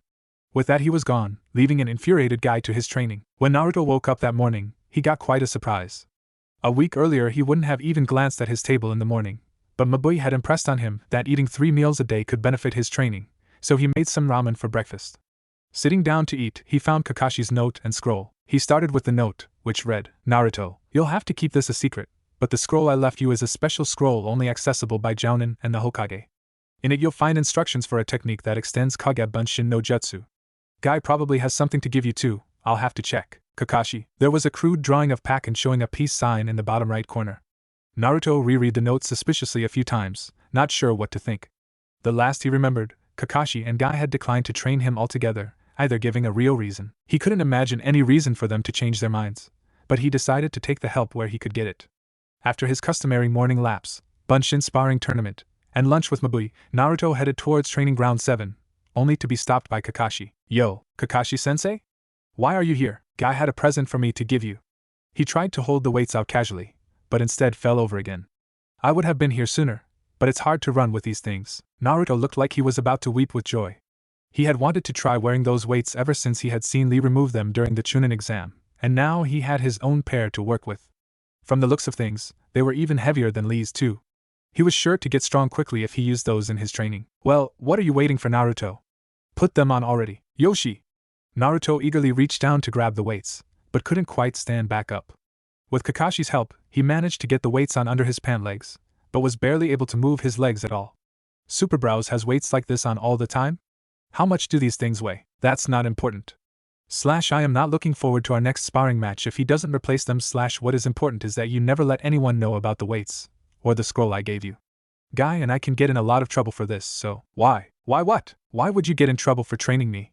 Does Bachan hate me now or something? The size of your paycheck should tell you that she doesn't hate you. Anyway, it's not Tsunade-sama, and I really can't tell you any more about it. Later. Naruto was about to ask again, but Kakashi disappeared. He continued, very slowly, on to training ground 7, grumbling about secretive perverts the whole way. Opening the scroll that Kakashi had left for him, Naruto was annoyed to see that it actually looked pretty complicated, but then the name of the technique caught his eye. Bakuretsu Kage Bunshin no Jutsu, exploding shadow clone technique? It explodes? He was able to think of dozens of situations where that ability would be useful in a Bunshin, and instantly knew that it was a perfect technique to go with his style. Still, it looked so complicated. Reading through the scroll, Naruto found that it was complicated. So complicated, in fact, that the author of the scroll had placed a warning and the jutsu rank in bold print, along with an explanation of what the ranks mean. Warning: anyone attempting this technique should know that it is an A-rank ninjutsu, and will be well beyond the capabilities of most jounin. The ranking system is as follows: S rank, beyond the abilities of most kage, most often requiring too much chakra to be practical. Usually never taught because no one can learn other than the creator. A rank, kage or elite jounin level, most likely requiring ridiculous amounts of chakra and or control. B rank, jounin level, difficult to learn and too draining for most chunin to use. C rank, chunin level, most ninja with a few years of field experience can master in a matter of weeks. D rank, genin level, the most basic techniques such as Bunshin no Jutsu and Kawarimi no Jutsu. If you are not a kage or among the best jounin in your village in ninjutsu, it is highly recommended that you not bother to attempt this technique, as it will likely be too difficult for you. Below the warning, Naruto could see that Kakashi had scribbled a little note for him. Naruto, just thought you should know, Chidori is a B-rank technique, and Rasengan is an A-rank. New version of Rasengan that you developed has been classified as S-rank, and the Naruto Senku no Jutsu has been classified as B-rank. Naruto read through the note twice before realizing something very odd. He had skipped straight from genin-level techniques to jounin-level techniques, before getting any field experience. The next thing he realized was that he had never told anyone, even Mabui, about Naruto Senku no Jutsu. Eventually he reasoned that whatever ANBU had been watching him at the time must have reported it to Tsunade, who in turn told Kakashi. As for why they had bothered to rank his technique, he found he didn't care. After reading through the instructions for the technique, Naruto was fairly confident that he would be able to get the hang of it in a day or two. His hands flew into the boar, dragon, and Kage Bunshin seals. He molded his chakra, and nothing. More accurately, a puff of ninja smoke which quickly cleared to reveal nothing. Not one to be discouraged so easily, Naruto continued to try. Kakashi, watching from his vantage point in the trees, was curious as to just how long it would take Naruto to learn the technique. Kakashi had spent the better part of 2 months mastering the move, because he was unable to find someone to copy it from, only to find that he didn't have the stamina necessary to effectively use it more than 2 or 3 times per day. Naruto, on the other hand, had more than enough stamina to use it 20 times per day. That the move would become an integral part of Naruto's style was obvious. The only variable factor was how long it would be before Naruto started using it, and Kakashi had decided that sooner was better than later. Chikushu. Heal yourself, you stupid rabbit. Sakura had had enough of failing at this jutsu, but she knew that Tsunade wouldn't allow her to progress without it. Having a little trouble, Sakura? Tsunade Shosho, why am I so pathetic? Of all the things that Tsunade would have thought to call Sakura, pathetic wasn't one of them. Hell, the girl was learning more quickly than Tsunade had learned at her age. Where did that come from? Well, it's just I've only managed to learn 3 C-rank jutsu in the time I've been spending with you, and you're a Sanin. Naruto, the dead last of our class, was able to develop his own B-rank jutsu in the same amount of time, and he's working alone. Naruto was the dead last in your class? That's funny. What's funny about it? Oh, just that he was probably only the dead last because of the type of techniques they teach in the academy. What do you mean, Tsunade Shosho? The academy only teaches D-rank jutsu, which are the most basic and easiest to perform, yes. Normally. Naruto is a special case, as far as techniques are concerned. At Sakura's quizzical look, she decided to explain. There is a reason that Naruto's chakra control has always been subpar. From a young age, he's had a chakra capacity far beyond what he should have considering his level and the extent of his training. By the time he was learning to mold chakra, his chakra capacity was probably at about Chunin level. What? How can that be? To be honest, I have no idea where he gets all of that chakra. Many of the more, how should I put this? Prejudice jounin believe that his extra chakra comes from a certain condition that he has, but I don't think that's true. At any rate, he has the extra chakra, and it affects his chakra control greatly. How would having extra chakra make his control worse? Shouldn't it just mean that he has more to practice with? But therein lies the problem. Sighing, as Sakura obviously didn't understand, Tsunade tried to think of how to explain. The reason that chakra control needs to be taught while chakra capacity is still small is simple. It's easier to control how much of something you let out at a time if you have a small amount to begin with. I wish that Mabui was here to come up with a better example, but all I can think of is, who, Mabui? Just a friend of Naruto's anyway. The only example I can think of is bladder control. When you learn bladder control, the muscle that holds the liquid in is weak, but the amount of liquid it needs to hold in is relatively small. As you grow older, even though the amount of liquid increases, the strength of the muscle increases, and everything balances out. Yeah, what about it? To put the example in proportion, imagine having that muscle at the strength of a newborn baby's, and a bladder the size of a fully grown man. Oh, so Naruto was a genius all of that time? No. Genius isn't determined by raw potential, it's determined by natural skill.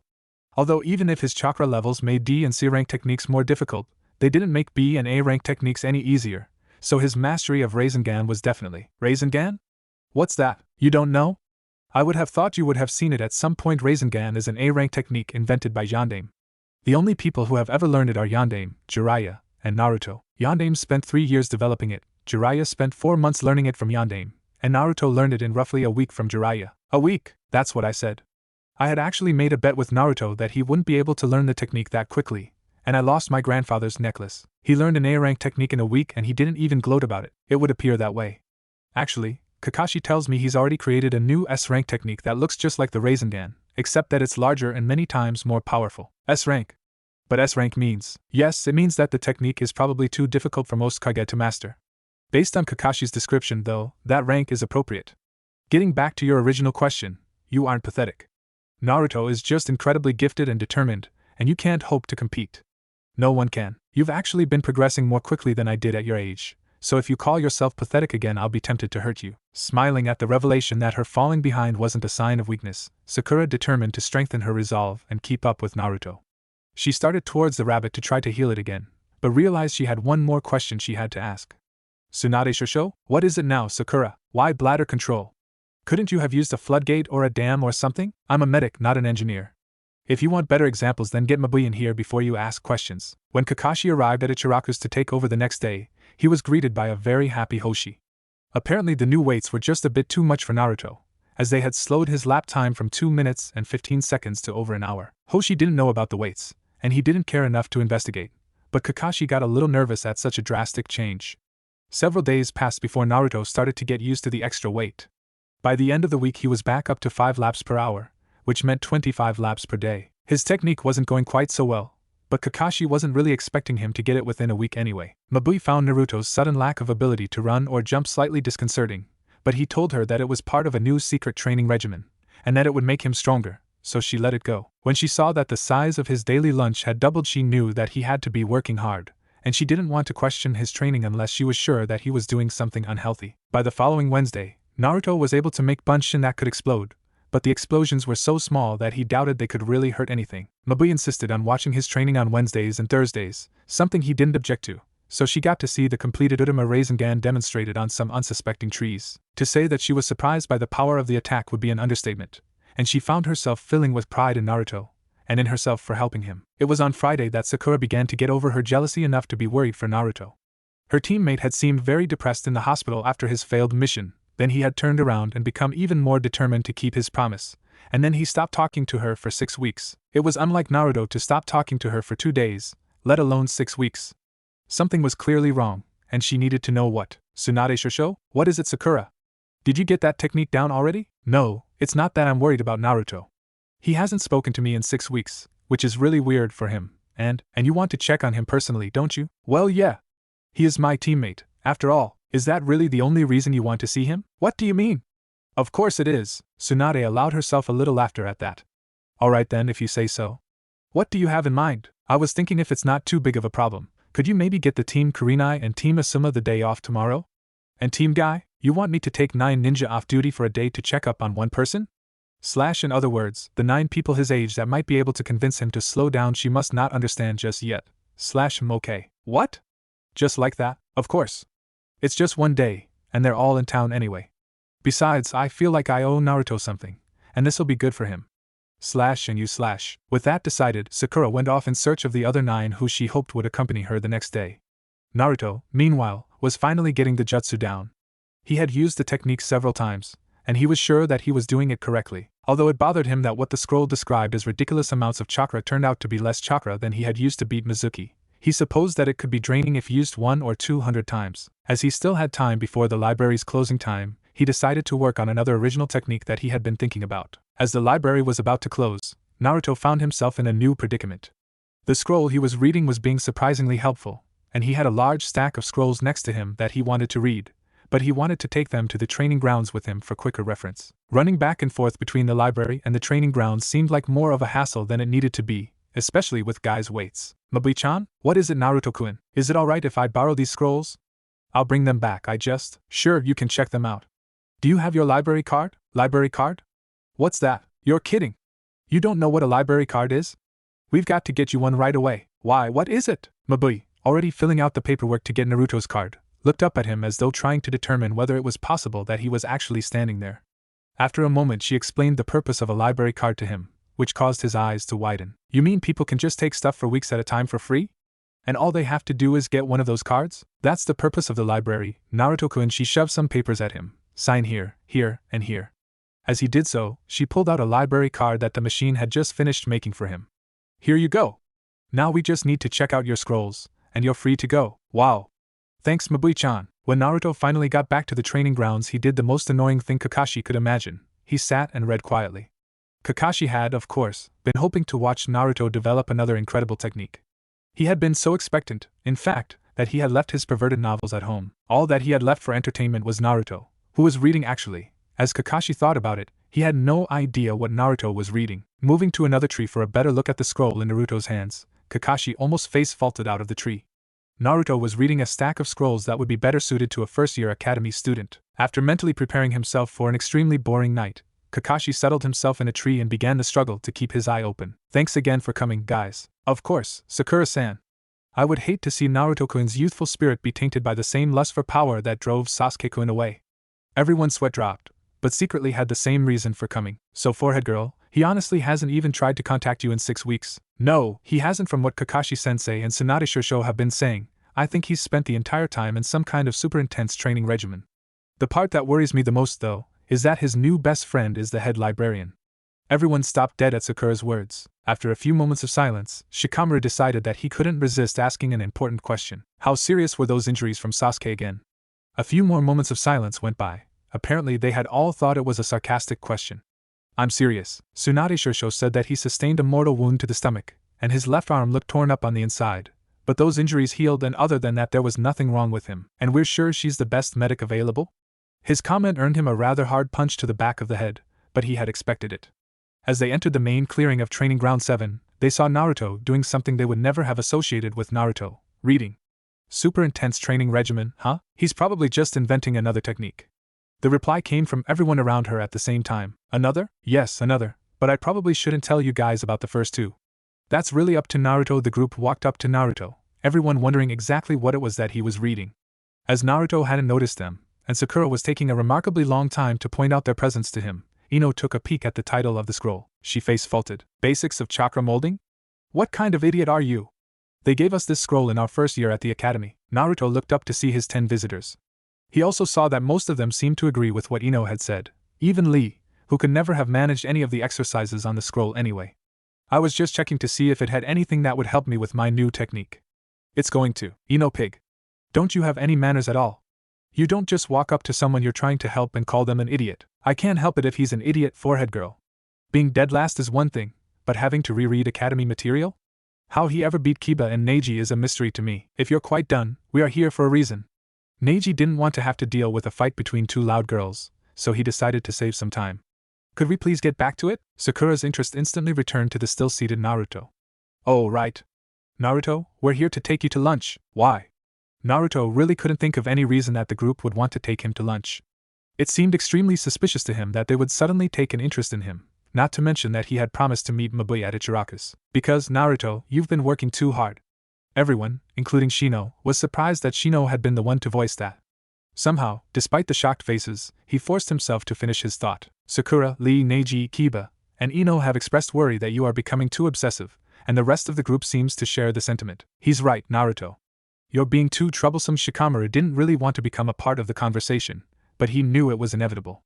Reasoning that it was less troublesome to involve himself than to be prodded by Ino, he forced himself to say something that he knew he would regret. Just come eat lunch with us after lunch. I might even let you play a game of Shugi with me. Shugi with Naruto had really been Ino's idea, which was the only reason that Shikamaru knew he couldn't get out of it. He actually liked Naruto as a friend, but he couldn't imagine the blonde being any good at the game. What's Shugi? You don't know how to play Shugi? Receiving a death glare from Ino, he decided to take the least troublesome path. I could teach you. I guess it's just a board game. In answer to your question, I don't have time for games. What about my training, Naruto? We're trying to get you away from your training for a day. Tenten really didn't think that Naruto would leave the village, but she had a much more powerful worry. You don't want to end up like Lee and Gai-sensei, do you? She decided to ignore Lee's indignant look, as his response was cut off by Naruto's. You think I'm getting as strong as Super Brows? Yada! As Naruto started jumping up and down, screaming Yada! Over and over, everyone's sweat dropped. That's not what I meant, Naruto. Naruto instantly stopped his celebration, looking extremely disappointed. Naruto, you can't spend all of your time training. Ino was getting seriously tired of the conversation. Just come get lunch with us and we'll go from there. Okay, but I was going to meet Mabui-chan. Who? Looking around, Ino could tell that no one in the group, with the possible exception of Sakura, had ever met anyone named Mabui. Mabui-chan, well, that clears things up. And Naruto finally noticed that Hinata was also in the clearing, hiding behind everyone else, with a face as red as a ripe tomato. Why don't we just go with you to meet Mabui-san? Naruto tried to think of some valid reason that they wouldn't be able to come, but he couldn't. Okay, but you guys had better be nice to Mabui-chan. Seeing them all nod in agreement, he picked up his scrolls and began to exit the training grounds. Naruto, would you hurry up? Ino pig, I told you to stop being so rude. If you act like that around Naruto-kun? Are you alright? Lee, having experience with debilitating injuries himself, was genuinely concerned. You didn't tear muscles, did you? Oh, the way. That's nothing, don't worry about it. He put on a big grin, hoping that it would rid them of suspicion. But it looks like you're having trouble walking. It's just part of my training. Naruto really wasn't sure if he was supposed to keep the secret from Lee, too, but if Lee didn't know, Naruto wasn't going to tell him. Hi Naruto-kun. Who are all of your friends? Mabui looked around at the group, a little surprised that Naruto had brought company. What really seemed odd to her was that all of the boys appeared to be drooling, except for the boy with no pupils who had immediately shut his eyes upon seeing her. He decided to go from left to right. This is Hyuga Neji, Tenten, Rock Lee, Hyuga Hinata, Inuzuka Kiba, Abirame Shino, Sakura-chan, Nara Shikamaru, Akimichi Chuji, and it starts with a Y I think. Ino, looking angrier than anyone could ever remember seeing her, took her introduction upon herself. I'm Yamanaka Ino. She forced a smile as she said it, which resulted in her looking like a sleepy serial killer. Yeah, that was it. He gestured to Mabui. This is Mabui-chan. I don't know why, but they insisted on coming, so maybe they're just realizing what a cool person you are, Naruto-kun. At everyone's surprised looks, she almost took it back. The quickest to recover was, of course, Shikamaru, who decided to ask another question. How old are you? He was immediately punched in the back of the head by Ino, Sakura, and Tenten all at the same time, causing him to fall over on the ground. He decided that that wasn't nearly as scary as their shouting in unison. You idiot! Don't ask a woman her age. No, it's okay, I really don't mind. Mabui, who had never understood that rule anyway, didn't mind divulging her age. I'm 20 years old. Why do you ask, Shikamaru-kun? Shikamaru stood back up and dusted himself off. I've just never heard of anyone more than 4 years older than Naruto that didn't dislike him when they first met him. Mabui's face got a look of deepest loathing for a moment, but quickly changed back to her normal, cheery expression. That's because they're idiots, and they're missing out. Anyways, it's nice to meet all of you. If you're friends of Naruto-kun, I'm sure you're all great people. Would you all care to sit down? There was some generally affirmative mumbling, and everyone either sat down or leaned on the counter. So how's that new technique coming, Naruto? Not as well as I was hoping, but, Naruto, you've got to be kidding. No matter how hard Ino tried, she couldn't imagine Naruto having less of a life. You talk about training on your lunch break? Do you ever take an actual break? Why would I want to waste time? Besides, Mabui-chan only ever seems to want to talk about my training anyway. And whose fault is that? She probably doesn't feel comfortable talking about anything else because you're so obsessed, and that's not true. I really do like talking about his training. Everyone stared at Mabui for a while, thinking that she was one of the weirdest people they had ever met, but no one said anything. So, what were you saying about your technique? Well, it's not going quite as well as I hoped it would, but I at least know what some of the problems are. The hardest part will probably be getting my chakra to continue to apply the same amount of centripetal force constantly after it leaves my hand, but I also have to consider. Whoa, wait a minute! Did I just hear Naruto talking about centripetal force? Remembering all of the time that she had spent with Naruto, Sakura felt fairly confident saying that his intellectual capacity was not one of his strong points. Since when does Naruto know anything about physics? Since Mabui-chan explained it all to me and found books and scrolls for me to read, Sakura-chan. Anyway, Mabui-chan, I also have to consider, Naruto, you're not supposed to do any more training today, remember? Ino was making an honest effort to be polite, if for no other reason than not having a fight with Sakura in front of their new acquaintance. I'm not gonna fall behind on my training just because you guys are being weird. If I skimp on my training, I'll never be able to bring Sasuke back. Naruto-kun? Don't you think you could indulge your friends for one day, Mabui-chan? Not you too. I don't really think you're going too far with your training, but your friends are worried about you. The least you could do is give them less reason to worry, even if you have to sacrifice a half day of training. Well, alright, I guess. Finally, Ichiraka came to get the group's orders.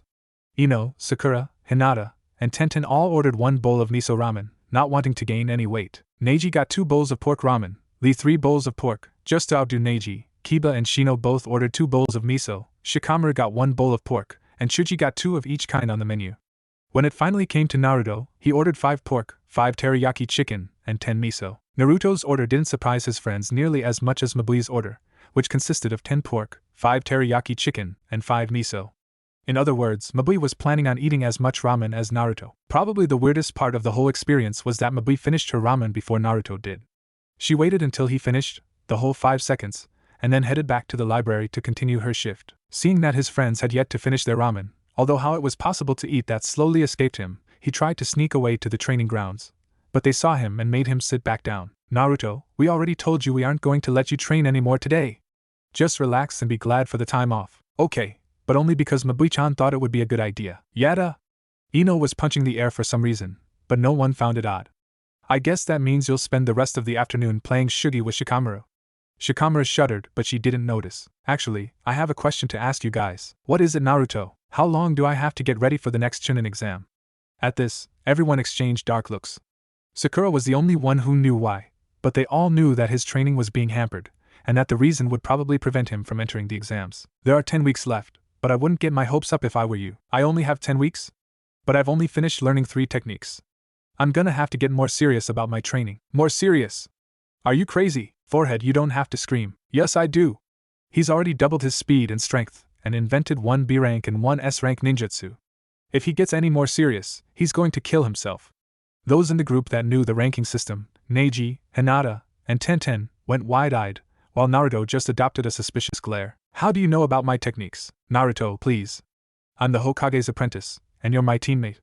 It would be ridiculous to think that I don't hear all about what you're up to. You mean to tell me, Tenten took a deep breath, that Naruto, the one sitting at the counter right over there, invented an S-rank ninjutsu? Sakura nodded. You do know what S-rank means, right? Sakura nodded again. What, how, who told you it was S-rank? Tsunade shosho. As if merely to defy the laws of physics, Neji's, Tenten's, and Hinata's eyes went even wider. She didn't really tell me what it does, though. Kiba couldn't take being left out of the loop anymore. What's an S-rank ninjutsu? Would you people speak plain Japanese, please? Oh, you don't know about the ninjutsu rankings? S-rank means, damn it, Naruto. Stop trying to sneak off.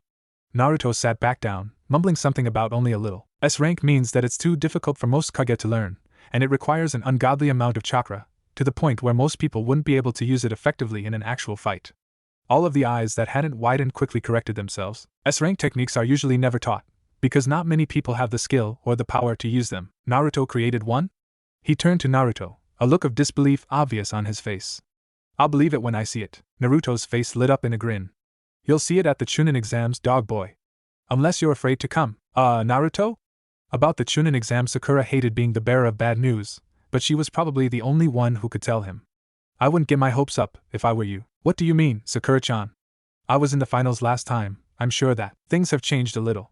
Since Jiraiya has been threatening all of the Jounin not to train you, I doubt that Kakashi-sensei will have the courage to submit your name. Even if he does, we still need another person, so Rasengan is the reason I couldn't get a teacher? Why wouldn't anyone tell me? Naruto stood up and started shouting about pervert cheaters, and it took his friends 10 minutes to calm him down. When he finally did calm down, Sakura took the opportunity to switch the subject. A few minutes later, they were entering Shikamaru's house. Unfortunately, his mother was home, and she spotted Naruto. Shikamaru, what is that thing doing in our house? He looked around for a minute. What thing? She pointed at Naruto, causing everyone to raise an eyebrow. Naruto? Yes. I told you a long time ago not to associate with him. Why is he in our house? Her use of air quotes was, quite possibly, the most childish thing he had ever seen from her. I was about to teach him to play Shugi. Shikamaru had always thought his mother's orders to be troublesome and pointless, and had completely ignored her when she told him not to speak, play, or fight with Naruto. As far as he had been concerned, Naruto was just another guy, which made the way his mother was referring to Naruto all the more perturbing. You were going to play games with him? She couldn't quite find the words to describe how wrong it was without mentioning Kyuubi, but she knew that she needed to try. Unfortunately, for her at least, she wasn't good with words. Get that thing out of my house. It's a terrible influence, and I don't want you speaking to it ever again. Did I just hear what I thought I heard? Shurikato walked into the room looking very angry, a side of him that Shikamaru couldn't remember ever having seen. Oh. Shurikato, I didn't know you were home. Shikamaru knew for a fact that he had never seen his father stand up to his mother, nor had he ever seen his mother back down from anything. For the life of him, though, he couldn't figure out why they were acting so strangely. Shikamaru, take your friends upstairs. Your mother and I need to have a talk. Rather than question the turn of events, Shikamaru took the least troublesome path. Before anyone knew it, they were all crowded into Shikamaru's room, watching him explain Shugi to Naruto. After 3 explanations and a demonstration, Naruto thought he had a good understanding of how to play, so they began. 3 moves later, it was obvious to Shikamaru that Naruto had no idea what he was doing. Naruto, you can't move that there, it's suicidal. I have a plan, just let me try it. Shikamaru decided to let Naruto try whatever his plan was, as he knew the game wouldn't be a challenge even if Naruto played normally. Or at least, he thought he knew.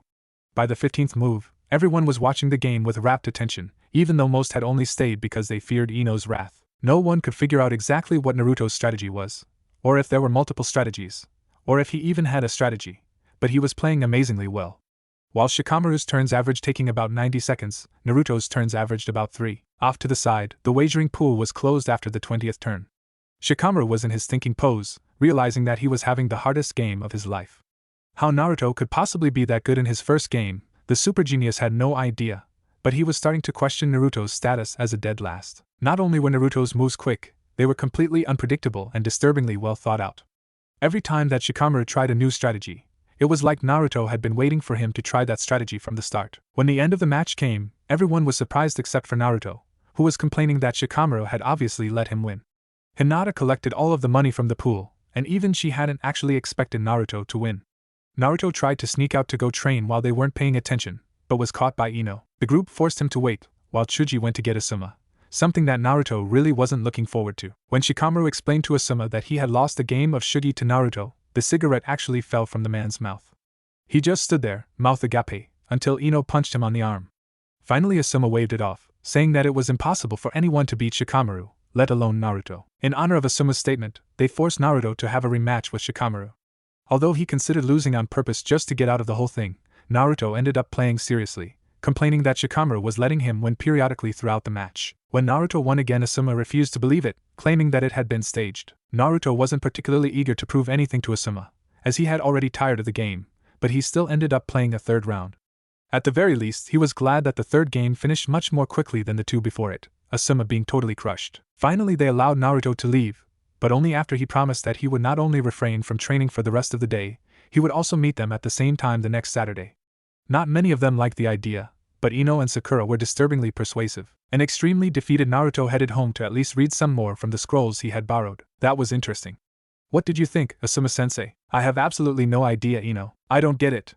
When the hell did that idiot become so smart? Well, now that I think about it, Sakura suddenly remembered all of the plans that she had seen Naruto enact mid-battle.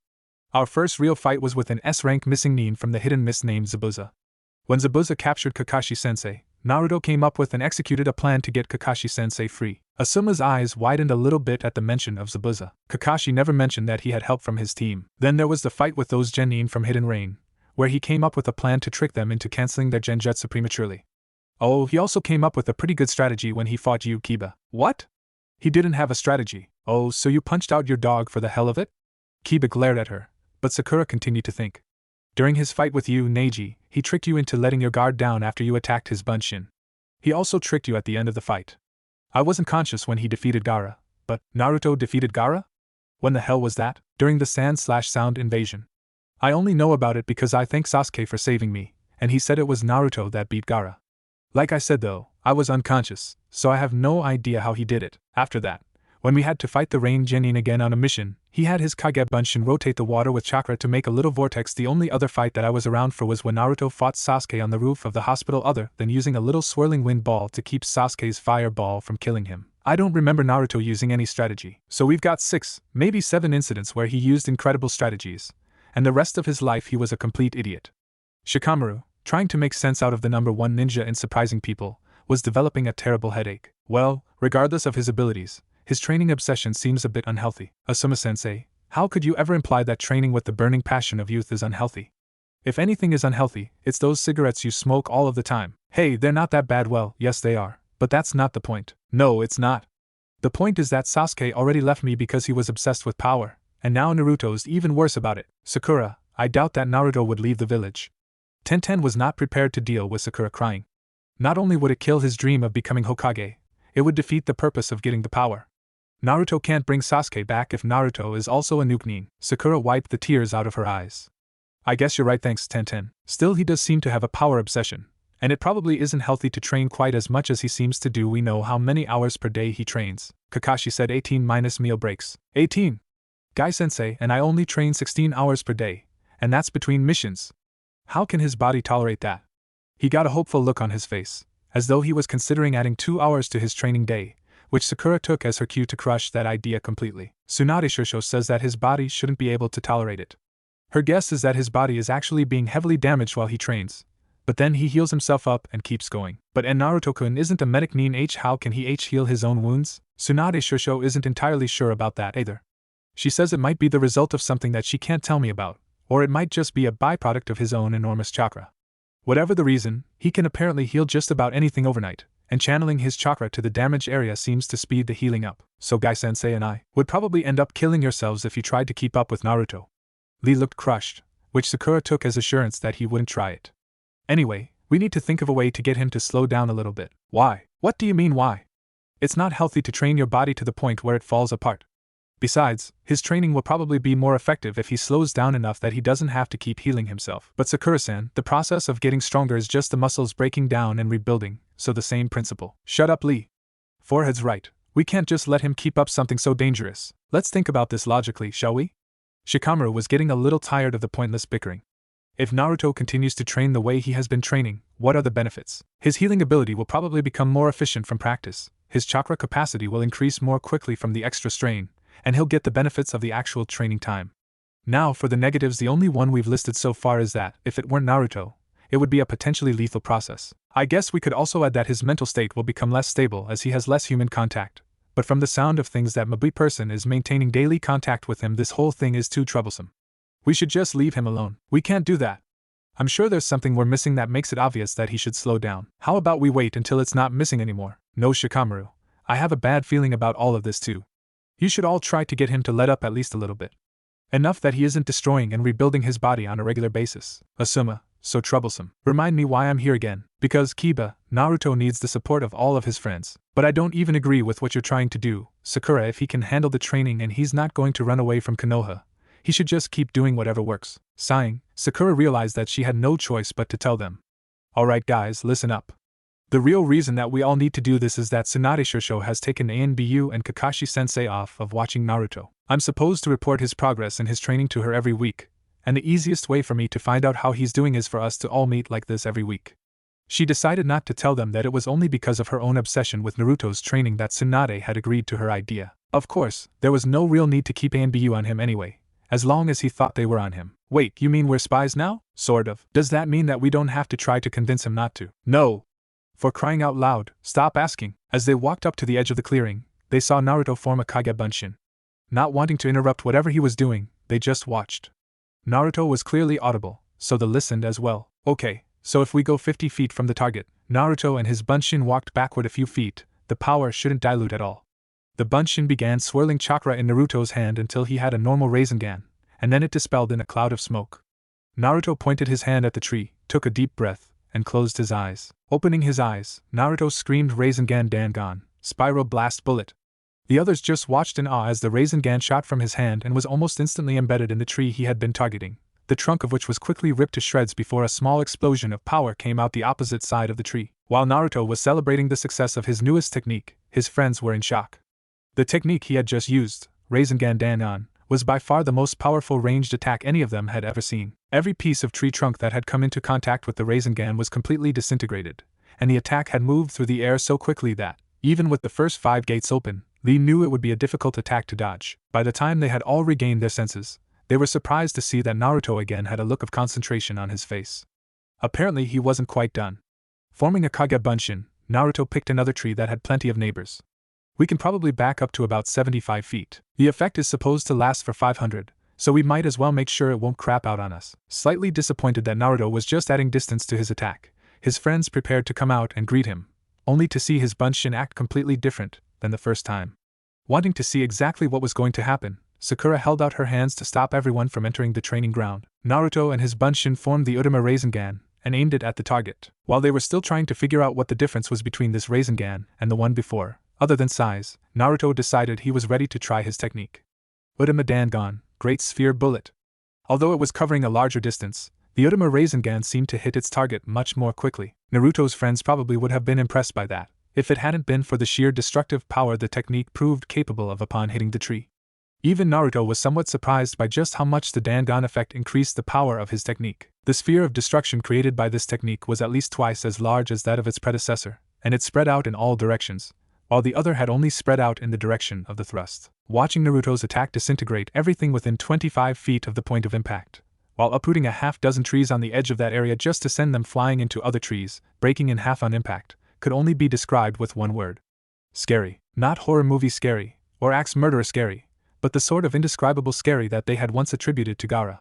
As far as any of them could tell, Naruto had just created an attack that would kill virtually anyone, regardless of their defenses, with an indirect hit. The Genin and Shikamaru cautiously made their way into the training ground, not quite sure how to act around their friend at the moment, while said friend danced around in celebration. When Naruto spotted the gathering at the edge of the clearing, he stopped mid-cheer.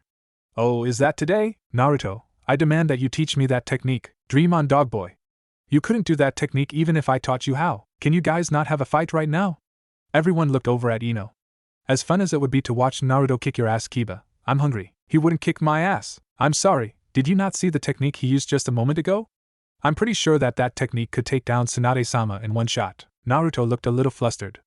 I don't know about that. If she used that seal on her forehead, she'd kick my ass with or without that technique. Seal on her, that little dot is a seal. I always thought it was some kind of religious thing. Okay, can we just go eat now? I feel like I'm gonna die if I don't get some ramen soon. Medic Nin instincts taking over, Sakura was on Naruto with a diagnostic jutsu before he realized she had moved. Sakura-chan, you're okay, but you really do need nourishment. Finally noticing the stares directed at her, she added, so we should go right away. By the time Naruto opened his mouth to ask a question, Sakura was in a sprint towards Ichiraku's. Much to Naruto's chagrin, everyone else followed suit, leaving him and his ridiculous weights far behind. When Naruto fell far enough behind everyone else to arouse suspicion, he decided to show off the results of his training. Forming the rabbit and sheep seals, Naruto yelled Naruto Senka no Jutsu. Suffice it to say that Lee, who had been winning the race, was more than a little surprised when Naruto suddenly pulled into the lead. By the time he got to Ichiraku's, Naruto was completely worn out, so he ordered twice as much as usual. When Ino, who lost the race, arrived at the scene, Naruto had finished his meal. As the others' orders arrived, Lee felt a nagging urge to ask a question. Naruto-kun, your speed back there was incredible. How did you gain so much speed in such a short amount of time? Actually, I can go a lot faster than that. If I take the damned weights off. He adopted his sheepish grin. It's just hard work. Lee struck a nice guy pose, but Neji just shook his head. Impossible. You would have to have worked harder than Lee to improve your speed that much in that short a time, but you were spending large portions of your time on ninjutsu as well. Naruto's grin just got bigger. Sakura took the opportunity to tell Naruto that he was going to have to meet them every Saturday, which resulted in a lengthy, childish argument. With Ino and Sakura working together, however, Naruto lost horribly. After a while, Sakura realized that something was off. Naruto, where's Mabui-san? Oh, I asked Mabui-chan not to come today, since you guys are going to be… What? You jerk. I was looking forward to getting to know her. Ino elbowed Sakura in the ribs, mouthed remember the plan, and went back to her ramen. Sakura, still angry that Naruto didn't think them good enough to mingle with Mabui, went back to her ramen as well. So Naruto, what was that attack? Ino really hoped that question didn't sound too stupid, as the name pretty much gave away what the attack was, but Naruto didn't seem to care. What, Dangon? Seeing everyone nodding, he continued. Just a projectile version of Rasengan and Utama Rasengan. And what are those? I thought you guys didn't want me to think about my training? We're curious, that's all. So, what's a Rasengan? Naruto eyed her suspiciously for a few moments, but seemed to decide that she was serious. Rasengan is an A-rank ninjutsu that Rasengan spent about a month teaching to me when we were looking for Bachan. Budama, Tsunade Shusho told me it only took you about a week. Oh, she told you about the bet? He pulled out the necklace and held it up, grinning. The week was just for the last step. I spent 3 weeks on the first step and a few days on the second step, and the third step took me about a week. So what's all this Udama crap? Ino and Sakura had decided beforehand to alternate speaking, hoping that it would disorient him and cause him to live more in the moment. Udama Rasengan is my improvement on the Rasengan.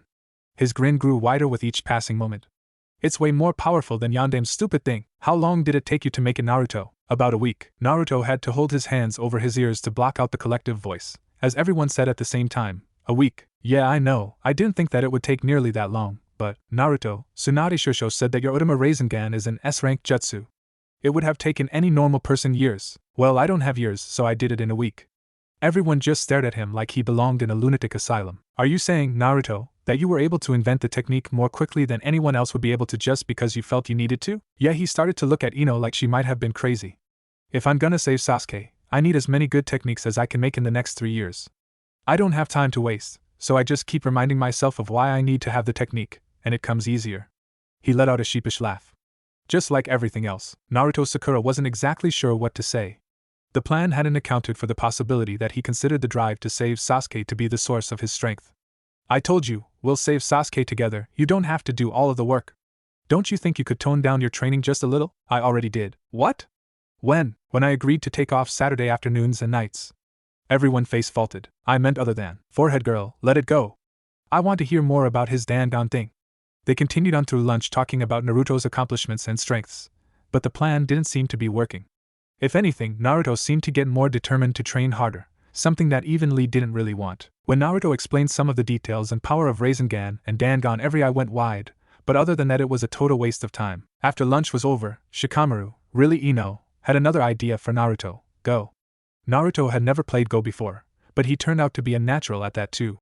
Using unpredictable strategies that Shikamaru had never seen before, Naruto easily won several games. The worst part of losing was that, although he didn't know how, Naruto seemed to have some intuitive knowledge of exactly what he was planning, and each of Naruto's strategies could easily be adapted into another on a moment's notice. Finally, when Naruto went home, another argument about how to convince Naruto to relax more occurred. In the end, Shikamaru suggested they not bother to plan anything, since Naruto seemed to have a sense for when people were planning something anyway. No one listened. Tsunade Shusho? Tsunade looked up from her paperwork. Ah, good morning, Sakura. How did everything go yesterday? Okay, I guess. Seeing the distressed look on Sakura's face, Tsunade knew something big had happened. What's wrong, Sakura? Tsunade Shusho. I was wondering, could I ask you a hypothetical question? Alright, but you still have to give your report. Sakura adopted a sheepish grin and scratched the back of her head in a very Naruto-like way. Well, I was just, that is to say, if the Rasengan weren't limited to close combat, if it were a projectile, what rank do you think it would be? Tsunade's eyes widened as she suddenly stared off into space. Sakura got the impression that she was slightly frightened by the mere mention of the possibility. Seeing her mentor stare silently into space for 30 seconds, Sakura was about to snap Tsunade out of her trance when the blonde finally answered. S rank, easily. If there were another rank above that, a projectile Rasengan would definitely be difficult enough to earn it. Sakura couldn't believe her ears. She had thought it would be A rank, like the normal Rasengan, and that would have been impressive. He created 2 S-rank techniques in a month. And he's a genin? How the hell can this be Naruto? Sakura, I need you to be honest with me. The pink-haired genin looked up to see Tsunade wearing a very serious face. Is Naruto planning on creating such a technique? When Sakura stayed silent, she continued. I need you to tell me, Sakura. Also, I would advise you to tell him not to bother, if he is planning on it. It's impossible to. Tsunade Shusho, Naruto can already do it. What? Tsunade was considering the difficulty of getting the Rasengan to maintain its form and power after ceasing contact with the hand when a horrible thought struck her. She forced her voice to be calm. Sakura, did you see the technique? Yes, Tsunade Shusho, we all saw it. Was he able to use it in conjunction with the other improvement he made to the Rasengan? Yes. After a long silence, she added, It's ridiculously powerful, Tsunade Shusho. I know, Sakura. Kakashi already told me about the Utama Rasengan that Naruto created. I think I'm ready to give my report now. At Tsunade's nod, Sakura recounted the previous day's events. Tsunade was completely awestruck by everything about Naruto's new technique. The speed, the power, the apparent complexity, and even the speed with which he had created it. She briefly considered creating a new jutsu rank just for Naruto, as this was less than likely to be the most amazing technique that he would ever produce. And rank seemed to have a nice ring to it, in her mind at least. Finally, as Sakura was finishing her report, Tsunade snapped back to reality. Then, finally, Naruto played Go for the first time. After beating Shikamaru a few times, "Excuse me, Sakura, but I think I misheard you a second ago. I could have sworn you said that Naruto bested Shikamaru at Go." "I did, and he did, but that's impossible. I can understand if Naruto's a genius with techniques, but he's an idiot when it comes to everything else. For him to beat Shikamaru should be impossible. He also beat Shikamaru and Asuma-sensei at Shugi last week." There were a few moments of shocked silence before Tsunade found herself smirking. Remembering just who she was talking about, it really didn't seem that far-fetched. So he's a strategist now? He really is an interesting guy. "Yo, you're late again, eternal rival Kakashi. And it was your idea to meet here." As interesting as watching Guy fume was, Kakashi really had something important to talk about. "Guy, I have a request." "What is it, Kakashi? Do you wish to make our challenges more frequent? Would you like to admit that I have overcome you with the power of..." "I'll save us both some time and say no to everything you're about to say. I want you to give Naruto one-on-one training, like what you give Lee." "No." "What, no long-winded speech?" "No. I've risked enough just by giving him my old leg weights. I can't afford to help him any more than that." "Guy, you don't understand." "Naruto," Kakashi realized that his voice had been slightly passionate, and quickly composed himself. "Naruto has, in the last 8 weeks, surpassed me in ninjutsu. If he can get some good taijutsu training now, Kakashi, while I normally tolerate your hip attitude, I'm not about to sit here and pretend to believe a lie like that. We both know that you are Konoha's #1 ninjutsu specialist. There's simply no way for him to have learned more techniques than you in." Resisting the urge to pretend not to be listening, Kakashi interrupted. "I'm not saying that he knows more techniques than me, I'm saying that he knows better techniques." At Guy's questioning look, Kakashi continued. "Not only does Naruto have more chakra than I do, he's invented some extremely powerful ninjutsu that I don't know. Why don't you just copy them?" Kakashi noticed that Guy's question reeked of sarcasm, something very uncharacteristic of Guy, but he decided not to worry about it. "I can't? What do you mean by that?" Guy assumed, of course, that Kakashi was speaking of the moral difficulties that any normal person would experience when trying to steal techniques from their student, but he wanted to hear it from Kakashi. "My Sharingan can't copy either of his original techniques." Guy nearly sweat dropped, but controlled himself. It took him a few moments to realize the implications of Kakashi's statement, but when he did, he snapped to attention. With Guy finally being quiet, Kakashi managed to explain Naruto's progress to Guy, beginning with Naruto Senki no Jutsu, and moving through Utama Rasengan and Bakuretsu Kage Bunshin no Jutsu. "Kakashi, even if he is good with ninjutsu," Kakashi gave him a glare. "Alright, very good with ninjutsu. That doesn't mean that he'll be good with taijutsu. You should have him stick to his strengths, since he has them." "About that, Guy, you know those ridiculously heavy weights that you gave him?" Kakashi proceeded to explain to Guy all of Naruto's physical training, both before and after receiving the weights. By the time he was done, Guy couldn't suppress his surprise. "So you see, Guy, Naruto definitely has enough drive to become good in taijutsu. It will also complement his style well, with his speed-enhancing technique and the fact that he uses mostly taijutsu when he fights." Guy had a thoughtful look on his face during the silence that followed, but a frown when he ended it. "I'll admit, Kakashi, that I would normally jump at the chance to train someone like Naruto. With such a brightly burning youthful spirit, Naruto really might become Hokage. Still, I can't. Have you tried appealing to Jiraiya? You know as well as I do that he's too stubborn for that." He sighed, but Guy got a sudden gleam in his eye. "Kakashi, if you cannot convince him, then we will convince him." "Huh?" Kakashi again resisted the urge to add, "Did you say something?" "I'll go with you. Together we will convince Jiraiya to allow Naruto's youthful passion to be rewarded." He struck a nice guy pose, confident that Kakashi would think it the best possible course of action. "That's the stupidest thing I've ever heard." Guy almost face-faulted. "Not only would that not work, it would expose the help you've been giving Naruto to Jiraiya.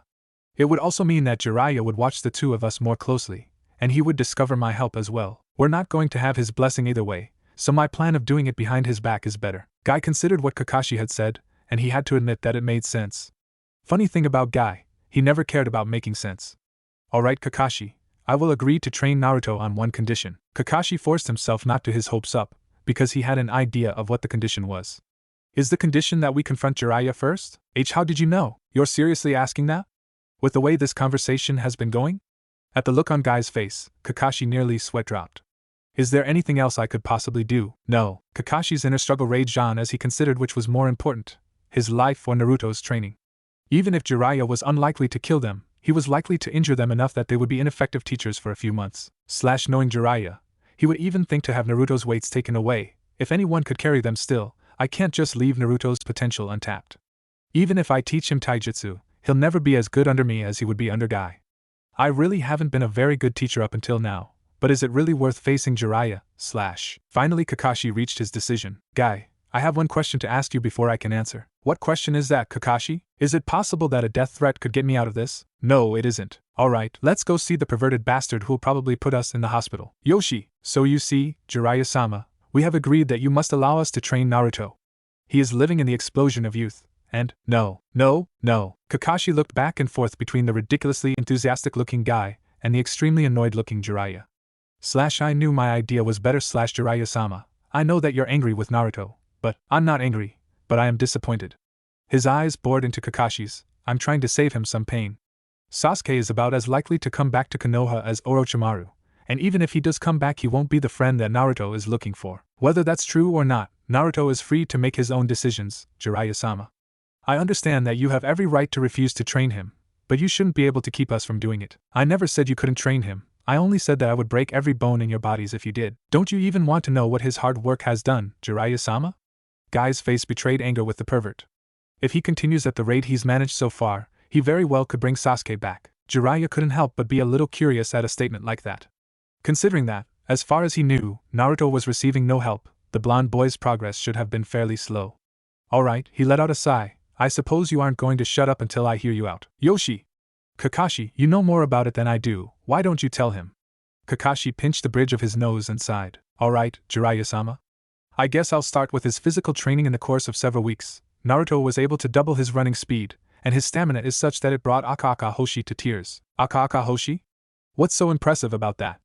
Naruto had more stamina than that loser when I was teaching him to summon frogs before his Chunin exam finals. Yes, well, I thought it was important to note because it shows that Naruto's speed increase is enough to cause a Jounin and Anbu to become exhausted, getting no signs that Jiraiya was impressed, Kakashi sighed.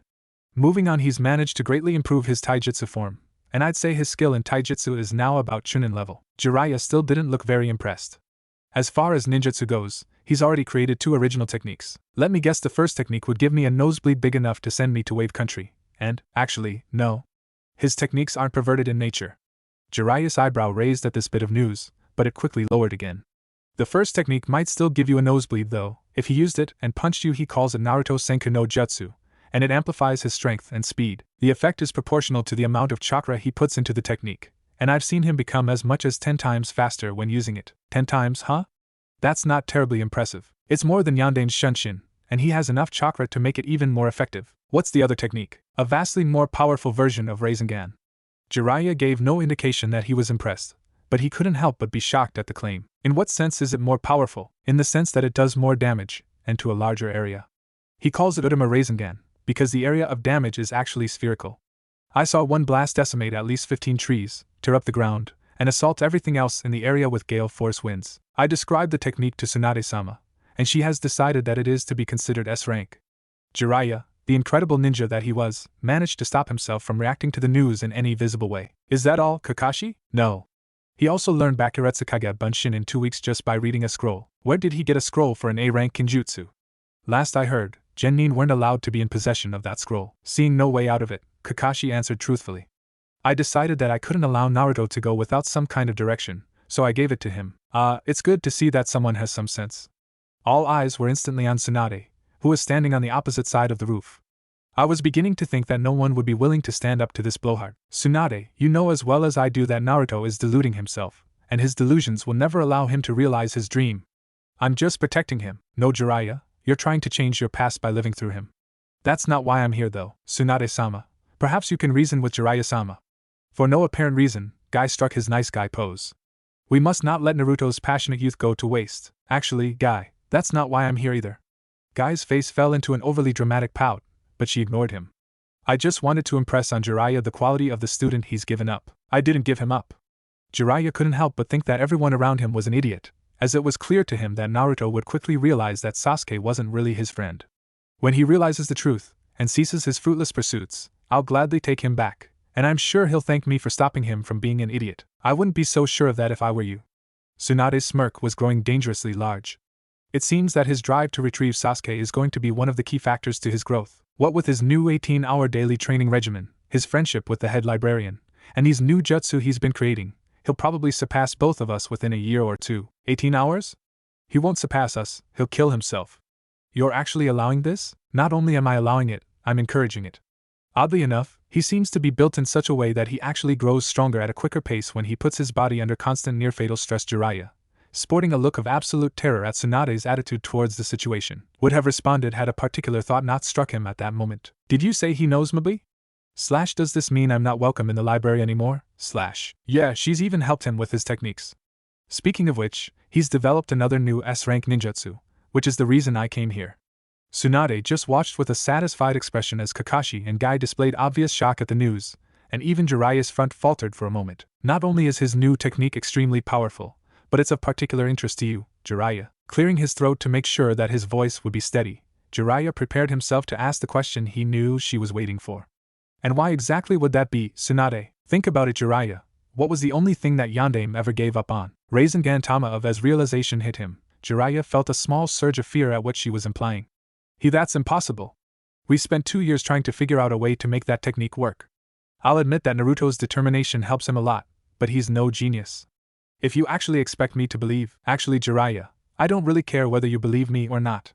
We have 10 witnesses to the success of Naruto's Rasengan Dangan, as well as its sister technique, Utama Dangan. Not only do these techniques add power and versatility to the originals, Sakura informs me that they move at ridiculous speeds. Utama Dangan apparently moves quickly enough that Lee's eyes couldn't even follow it. Staring at Tsunade in only half shock, Kakashi was considering inventing a new word for the look on her face. Smug just didn't cover it any longer. Once he managed to calm himself down from the thought of Naruto's technique, which didn't take long because of his generally cool attitude, he chanced a glance at Jiraiya. Said Sannin was simply staring at Tsunade, his eyes open almost as wide as his mouth, as he apparently tried to convince himself that either Tsunade or Sakura had lied. Kakashi had to admit, it gave him quite a bit of satisfaction to see Jiraiya so utterly shocked. Guy, meanwhile, wasn't concerned with anyone else's reactions, as he was far too conflicted within himself. He really wanted to train Naruto, because he knew that Naruto knew the importance of hard work, but he wasn't sure that he would be able to keep up with the boy. If Naruto was really training 18 hours per day, it would make even his training with Lee seem slightly lazy by comparison. Not only that, he didn't want Naruto to have an even more extreme advantage over Lee. Considering that Naruto already had the same hard work advantage as Lee, as well as the ability to use ninjutsu and a large, considering his age, arsenal of techniques, most of which would be able to kill Lee with a single hit, it just seemed over the top. Still, he had promised Kakashi that if they confronted Jiraiya he would train Naruto, and Guy was nothing if not a man of his word. Finally, after much thought, Jiraiya managed to compose himself. I don't care, it doesn't change anything. What do you mean it doesn't change anything? It changes everything, proving you wrong in the process. No, it doesn't. Jiraiya gave Tsunade the best cold glare he could, but he knew it contained traces of the shock he still felt. He'll still never convince Sasuke to come back. Sasuke still isn't his friend, he still needs to face that pain, and he won't realize his dream until he gives up on Sasuke. Even with a technique like that, he's hardly a match for Orochimaru. I'm not going to train him, and he's not strong enough to leave the village without one of us to protect him. Nothing has changed at all. You know Jiraiya Naruto may be an idiot, but you make him look like one hell of a genius. Kakashi, I fully expect you to enter both members of your team in the upcoming Chunin exams.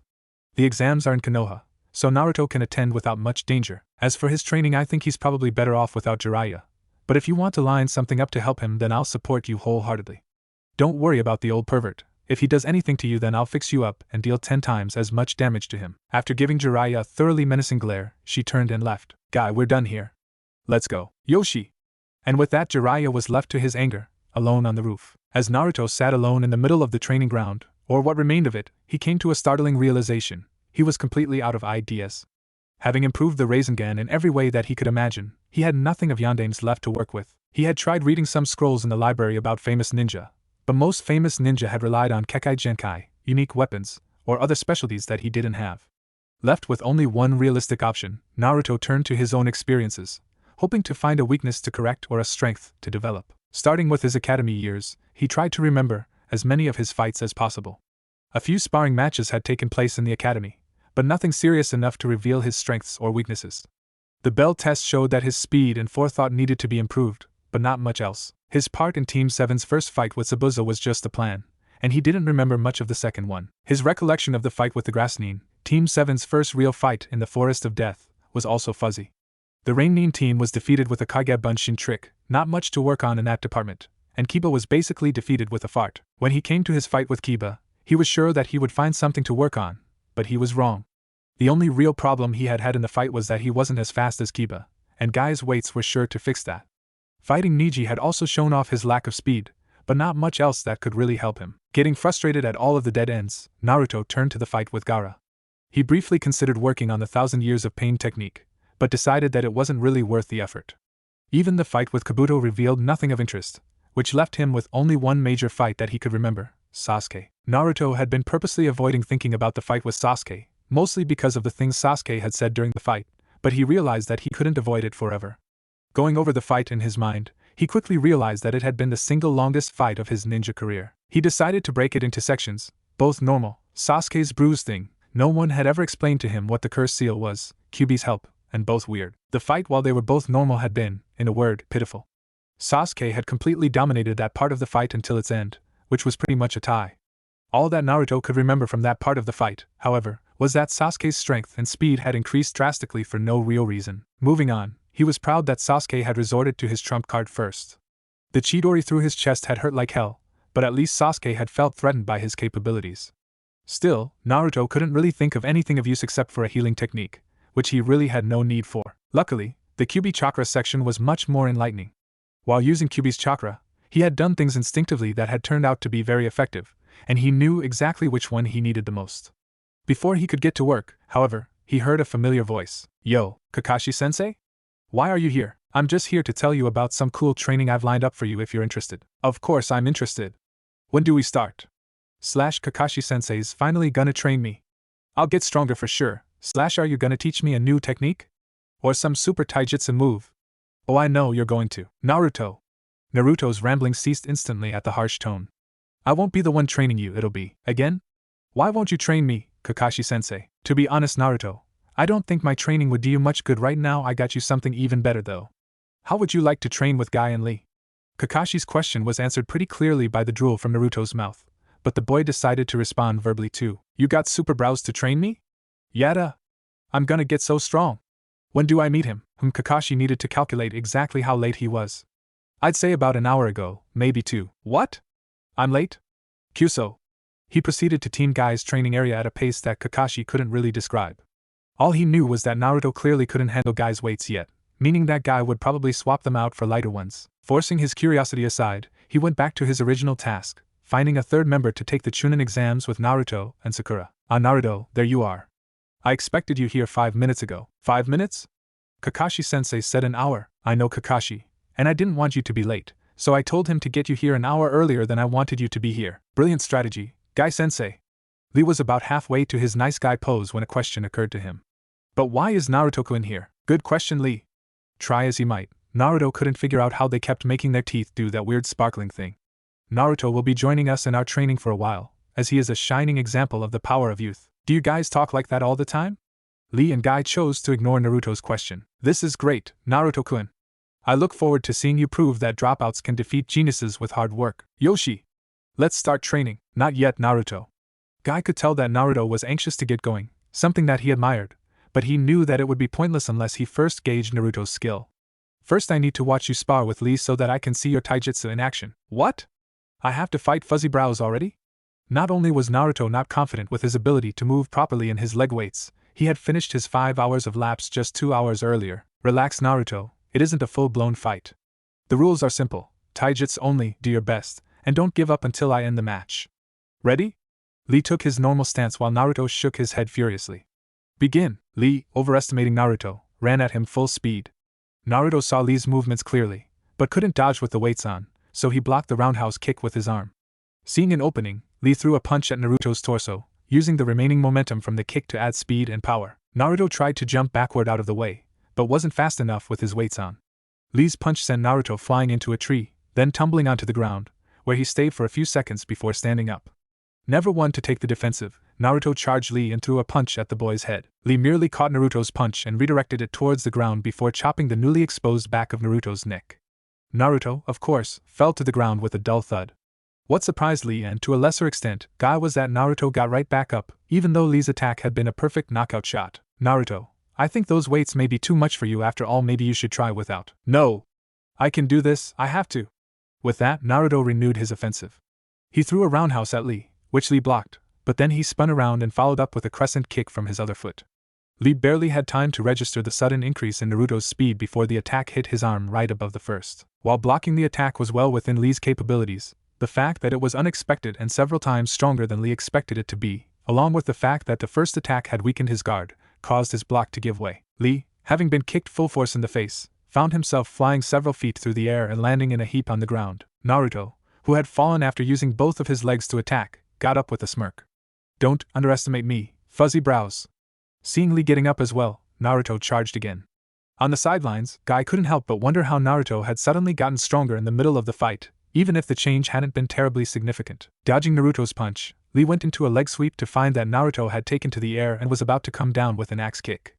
In one smooth motion, Lee brought his kick upward and into Naruto's back mid-flip, changing Naruto's position and orientation such that his kick missed Lee completely. It wasn't that Naruto got up that shocked the green-clad pair, it was that he got up almost immediately, didn't seem winded, and showed no signs of being injured in any way. Considering that Lee's kick had connected with Naruto's spine, it seemed unreasonable that he could be completely fine. "You were right, Naruto-kun, I've been underestimating you. I guess it's about time that I stop holding back." "Yoshi!" "I will. That's enough, Lee." "Naruto, I think I know enough about your skills that we can get started." Lee looked a little disappointed, but Naruto just looked confused, as though he had forgotten what they were actually doing. Finally, after thinking about it for several long moments, Naruto remembered why he had been fighting Lee. "So you'll train me now? Where should we start? Are you gonna teach me how to open the Hashiman?" "Oh. Are you gonna teach me?" "Naruto. Listen, when Guy, who was used to having his students, Lee, at least, ignore him to the point where a punch in the face was necessary, was surprised to see that Naruto was staring at him completely silently, clearly waiting for whatever he had to say.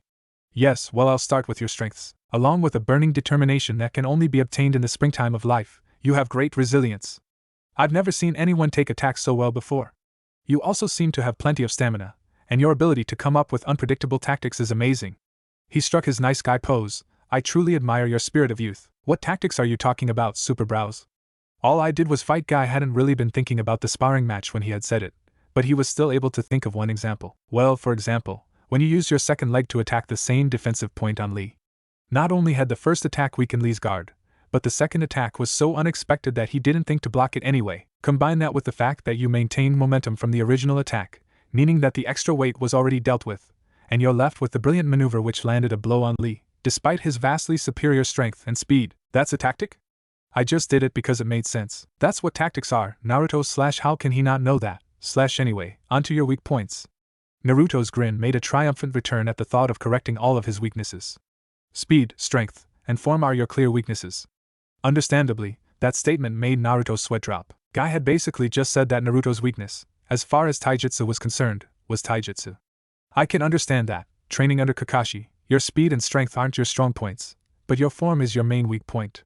Some of your moves almost look like you made them yourself." "I did." "You did what, Naruto?" "I did make them myself. No one's ever taught me taijutsu." Guy's mouth opened and closed several times, as though he had something to say but couldn't put it to words. Finally, Lee managed to ask just the question that his sensei was trying to ask. "Didn't the academy instructors ever teach you taijutsu?" "That's one of the fundamentals that they're supposed to cover for every prospective genin. One of them tried in my first year, but they gave up on me when I didn't do well." Guy made a mental note to find out who all of Naruto's teachers had been in order to question them personally. Or, better yet, hand them over to Tsunade. "Well, that won't matter, Naruto. As long as you continue to live with youthful passion and work hard, you'll learn Gyukin in no time. Actually, that's where we're going to start for today. Lee, you can get back to your normal training while I get Naruto set up." "Yoshi!" Lee resumed his training, which consisted of punching a log repeatedly. "Naruto, for now you need to practice the form of a proper punch, as that seems to be your weakest attack." Although Naruto didn't appreciate the criticism, he was happy to learn the correct way to put his weight into a punch, so that he didn't have to rotate his whole body with it. "Practice that for now, and come get me when you've finished 2,000 punches with each hand." 2,000? That'll take forever. It might take a long time, but it's the best way to grow stronger. Seeing Naruto's look of steely determination convinced him that his new student wouldn't let him down, so he went back to Lee. In the background, he could hear Naruto counting out loud, just like Lee always did. 20 minutes later, Guy heard some numbers that he didn't think could be right. 1,200, 1,201, 1,202, 1,203. Of course, for Naruto to have reached that number so quickly would mean that Naruto hadn't slowed down at all, which would require not only an incredible amount of stamina, but arms immune to fatigue. He decided to blow it off as his imagination, until Naruto called for him about 13 minutes later. Superbrows sensei. Now what? Even Lee looked up in shock at how quickly Naruto had finished. Naruto, are you really done already? Yes / why is that so surprising? I didn't speed up or anything / let me see your form to make sure you have it down. Naruto demonstrated 2 perfect punches, which Guy found somewhat unsettling. Yoshi! Way to be youthful, Naruto. The next move that we need to work on is your roundhouse kick. Guy demonstrated the proper technique before telling Naruto to practice it 1,500 times with each leg. Not only will this perfect your form, it will also help you get used to your weights. This way you can work on all 3 weaknesses at once. He went back to Lee, hearing the familiar monotonous counting in the background. An hour later, he was glad to hear Naruto still at it, although he was surprised that, even with the weights, Naruto's pacing stayed even at about 12 kicks per minute. Suddenly, after about 10 more minutes, the counting stopped for a moment, and Naruto mumbled something to himself before continuing at a faster pace. 2 hours later, Naruto was reaching the end of his count. 1,498, 1,499, 1,500. Superbrows sensei. What's next? Guy walked over to him, not entirely sure whether he believed that Naruto had done it. Let's see your form. Naruto again demonstrated perfect Gyuken form, leaving Guy to wonder what kind of idiot had actually given up on teaching him. Yoshi! Now we need to work on your upper body strength. What's wrong with my upper body strength? Well, from the looks of it, I'd say you barely train your upper body at all. Your exercise this time will be, he paused for dramatic effect, spinning in place, 10 laps around Konoha on your hands. Naruto stared, open-mouthed, at the utterly indescribable absurdity that was Guy's theatrical maneuver. Finally, after 10 seconds he forced himself to process what Guy had said. Oh, so the leg weights will help my arms get stronger too. Yada! Not leaving time for a response, Naruto flipped onto his hands before, extremely, slowly making his way toward the village. Guy had actually expected him to collapse under the weight at first, and was very impressed. Let's sum up the situation. Tsunade-sama said that I need to get both of my students in the Chunin exam. I have found one opening after asking around for 2 days. Tsunade-sama made it clear that Naruto's participation is more important than Sakura's, but Sakura knows both of Asuma's genin better than Naruto does. If I don't find Naruto a team, he won't be able to become a Chunin for years, and he'll probably hate me for it. Kyuso / Staring at the calendar on the wall nearest him, Kakashi had a sudden realization that changed everything. He quickly paid for his dango and rushed off to the training grounds where Lee, Guy, and Naruto were training. Naruto was making his way around the village on his hands again, but Guy was the important person of the moment. Walking into the clearing nonchalantly, he wanted to give the impression that everything was normal. Yo, Kakashi, you're late. Yeah, sorry about that, Guy, but I have the perfect challenge this time. Like I'm going to believe, you actually thought about the challenge? What is it? The challenge this time is to be the first to find an opening for one of my genin to take the Chunin exam. Asuma's team doesn't count, and you can't sacrifice one of your students just to win. Do you accept? What kind of challenge is that? A shinobi needs to be able to gather information. After thinking about it for a moment, Guy decided that Kakashi was right. He had been looking forward to a sparring match, but he could see the value in such a challenge. Yoshi! Lee, help Naruto with his training while I'm gone. If I cannot win this challenge, I'll have to do 50,000 push-ups. Kakashi couldn't help but think that, sometimes, it pays to be a genius. Saturday came, the group made their way to the training field, and Naruto was not there. Kiba found this particularly annoying, as he had no desire to meet with Naruto on a weekly basis anyway. Ah great, where the hell is he now? Naruto-kun isn't training? He seemed so adamant about convincing Guy-sensei to train him today. I thought that surely he would at least be training himself at Guy-sensei's refusal. Why would Guy-sensei train Naruto? Naruto-kun has been training with us for almost a week now, but Guy-sensei refused to train him today after hearing about what we do on Saturdays. Guy-sensei's been training Naruto? I thought Naruto was a ninjutsu specialist. He is, but he doesn't want to specialize in anything, so Guy-sensei is teaching him Gyuken. Wait, he's gonna be as fast as you now? No, Kiba-kun, he isn't nearly as fast as me, but he is getting significantly faster. Perhaps and Naruto-kun is at home? Well, it wouldn't hurt to look, I suppose. That is, as long as Forehead Girl doesn't scare him off. 10 minutes of bickering later, the group of 10 was standing outside of Naruto's apartment, with Sakura knocking on the door. She was only half surprised when it fell off of its hinges, but they were all surprised by the state of his apartment. Open scrolls, ramen containers, dirty clothes, and used saucepans littered the floor, and the floor was arguably the cleanest thing in the room. Niji, who had been polite enough not to use his Byakugan in case Naruto had been in the shower or something, found the disorder to be somewhat frightening. How can he live in this? Well, at least we know how he was able to beat you in Shikamaru. If he can keep track of all of his stuff in here, his strategies are simple by comparison. Everyone, including Ino, sweat dropped at Ino's comment. Even Akamaru insists on cleaner quarters than this. And maybe he went ahead to Aichiraku's? Yeah, Hinata's right. He probably forgot that it's Saturday and went to meet Mabui. 5 minutes later, the group arrived at Ichiraku's to find every stool empty, something they had never seen before. Frustrated, they could only think of one other place that he would go, the library. Even though they had seen Naruto reading scrolls, and they knew that he had become friends with the head librarian, the idea of Naruto in the library was still very odd to them. Then again, so was the idea that Naruto had invented S-rank ninjutsu, not to mention that he had defeated Shikamaru at Go and Shugi. As they entered the library, they immediately noticed Naruto sitting with Mabui, poring over an incredibly large number of the most basic chakra scrolls. He appeared to be studying from the ground up, which they found odd considering his extensive experience and recent successes. They all slowly realized that Naruto had told Mabui about the Saturday meetings, and that Mabui was a super genius, which could mean only one thing: he was blowing them off. Ino, enraged at the idea that he would dare to ditch them to go to the library, opened her mouth to shout at him before coming to the sudden realization that they were in said library.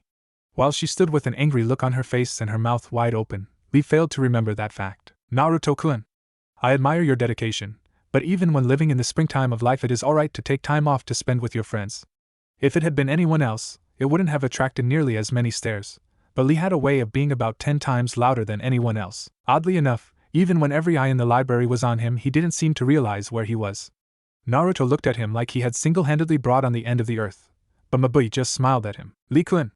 Luckily, she wasn't nearly as loud as Lee. Oh, you're all here. Good. Maybe you can help. Mabui-chan, I don't think they're here to help. Naruto's face lightened somewhat, but he still looked angry.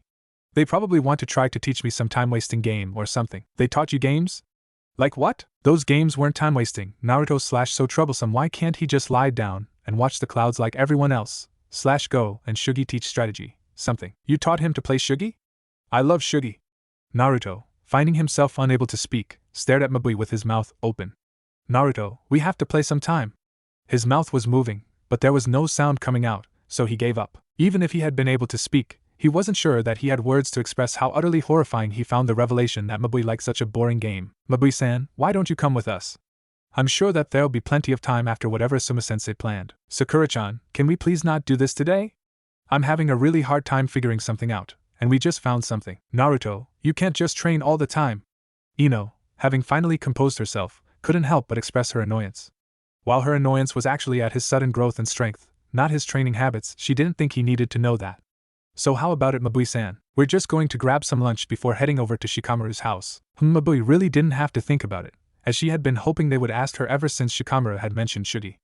I guess I could get one of other librarians to cover for me. Naruto, who had been trying to think of a way to get out of going, brightened significantly at the thought that Mabui would be coming. 10 minutes later, Mabui managed to convince another librarian to take over for the rest of the day, not that he could have said no to his boss, and they were off. When Naruto and Mabui turned to go to Ichiraku's, everyone else stopped. Ino was the first to speak up. Naruto, we were actually going to go get something other than ramen this time. We're all sick of having ramen every week. Naruto and Mabui looked as though someone had told them that the Kyuubi was attacking again. Their pure terror at the idea of anyone getting sick of ramen, of all things, was exactly what a normal person would have felt when placed in a room alone with Itachi. Not surprisingly, they spoke in perfect unison. Are you crazy? Ramen is the single greatest food that mankind has ever invented. You can't just get sick of it. The appropriate reaction was seen in the rest of the group, sweat dropping. One very long conversation later, 10 genin, 1 chunin, and a librarian were standing outside of a dango shop. Naruto and Mabui had, of course, lost the argument, but that didn't mean they had to like it. Naruto even tried to run away, but was quickly restrained by Lee, Niji, Chuji, Kiba, and Ino. Naruto, just get in the freaking shop. Eating something other than ramen won't kill you. It was getting to the point where Naruto was being dragged into the shop by 5 people, and they were barely moving at all. It's not that the angry look on Naruto's face had been replaced by a strange look that none of them could place, and he seemed to be resisting more with each passing second. The people who own this shop don't exactly like me. He had completely forgotten about the argument, and was far more concerned with where he was. Truth be told, the owners of that dango shop were among the most well-liked people in Konoha, but they were also among those who hated Naruto the most. In their minds, Naruto was solely responsible for every death that occurred during the Kyuubi's attack, including more than 20 members of their family. Once, when he was 5, he made the mistake of going into their shop. Although he managed to escape alive, it was mostly because of the interference of several ANBU who happened to be eating there at the time. Finally, with much difficulty, Naruto was dragged into the restaurant. It wasn't long before an angry scream was heard from the direction of the kitchen. Die, demon boy! Before anyone could figure out what was happening, An extremely angry old man ran from the kitchen aiming a knife at Naruto's head. With his reflexes, Naruto could have easily dodged or blocked it, but his friends beat him to it. Niji was using one hand to hold the man's arm and the other to close one of the tenketsu thereon. Lee was twisting the man's other arm behind his back, and Kiba had a kunai to the man's neck. Needless to say, the man was terrified. Why are you protecting him? That demon should just die. Naruto, what the hell did you do to this guy? Sakura, who wasn't sure of who to be furious with, decided to ask the obvious question. Mabui looked like she was about to try to kill the old man, but her answer was relatively calm. Naruto didn't do anything to this person, except maybe save his life. Save my life? He killed almost all of my family. I would have been killed too if Naruto hadn't taken the hit for you. He didn't kill your family. You should be on your hands and knees thanking him. It was at this point that all of Naruto's friends realized the same thing. Not only did they have no idea what was going on, but they couldn't think of any way that Mabui and the old man could be talking about the same event. Thanking him? What in the hell do I have to thank him for? Mabui-chan, can we just go? Naruto didn't look his usual determined self. In his place was a defeated-looking boy with a severe desire to be anywhere other than that shop. Mabui was about to yell at him for allowing the old man to talk to him like that, but seeing his face changed her mind. Yeah, let's go. It took several moments for the rest of the group to follow them, the seeming randomness of the situation being too much for them to handle. Finally, when they arrived at Ichiraku's, no one made a big deal about it. Ino decided that she had to ask, Naruto, what was that all about? He didn't respond in any way, which she took as her cue to drop it. If he had gotten riled up, or looked sadly up at her, or grinned, she would have started yelling, but he was making it obvious that he wasn't going to say anything no matter what she did. When 5 minutes of silent ramen eating had passed, she decided it was best to get everyone's mind on something else. So what technique are you working on? Suddenly the entire atmosphere brightened, and Naruto had a huge grin on his face. His mood changed so quickly that it was almost comical to those who knew him well. It's gonna be really cool. With that said, he went back to devouring his ramen. Okay, but what will it do? He seriously considered telling her for a moment, but decided it would be better as a surprise. It's a secret. Seeing that Ino was getting nowhere, Sakura turned to Mabui. Mabui-san, did he tell you about it? Nope. She also continued to eat, much happier at the thought that Naruto hadn't let the man's hatred get to him. As the only person who hadn't face-faulted at her answer, Shino asked the question that he knew everyone else would want to ask. How were you helping him without knowing what he was doing? As always, his voice was completely impassive, but Hinata and Kiba could tell that he was slightly curious. It wasn't so much the way he said things as the speed with which he said them, and he had spoken his question at a slower pace than his normal speech. She smiled up at him. To be honest, I probably wouldn't be of much use with his technique anyway. He just asks me whether certain things sound possible or not and how they would work, which doesn't really help me figure out what his techniques are. I can't wait to see it though. Mabui was very surprised to see that Asuma's plan for Naruto was an IQ test. It seemed a rather pointless thing to test a ninja for, in her opinion, but she was confident that he would do well. He had, after all, been learning everything she had to teach him extremely quickly. When Asuma finished calculating Naruto's score, every jaw, except for Naruto's and Mabui's, dropped in awe. How something like that could be possible, none of them had the faintest idea. Sakura found herself getting angry, although she wasn't sure what she was angry about. How the hell, Naruto, how can your IQ be 85? That's near retardation. He grinned up at her sheepishly, scratching the back of his head. I knew it. Everyone turned to Asuma, who was standing up and pointing at Naruto. I knew I couldn't have lost to you in Shugi. So, how'd you guys cheat? Shikamaru was far too shocked to rebut. He, a super genius, had lost to Naruto, of below-average intelligence, in 2 games of strategy. Repeatedly.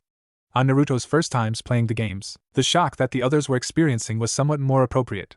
They couldn't figure out how he had invented Kage-level techniques. Based on his performance against Shikamaru, they had assumed him some kind of closet genius, but that theory was left debunked.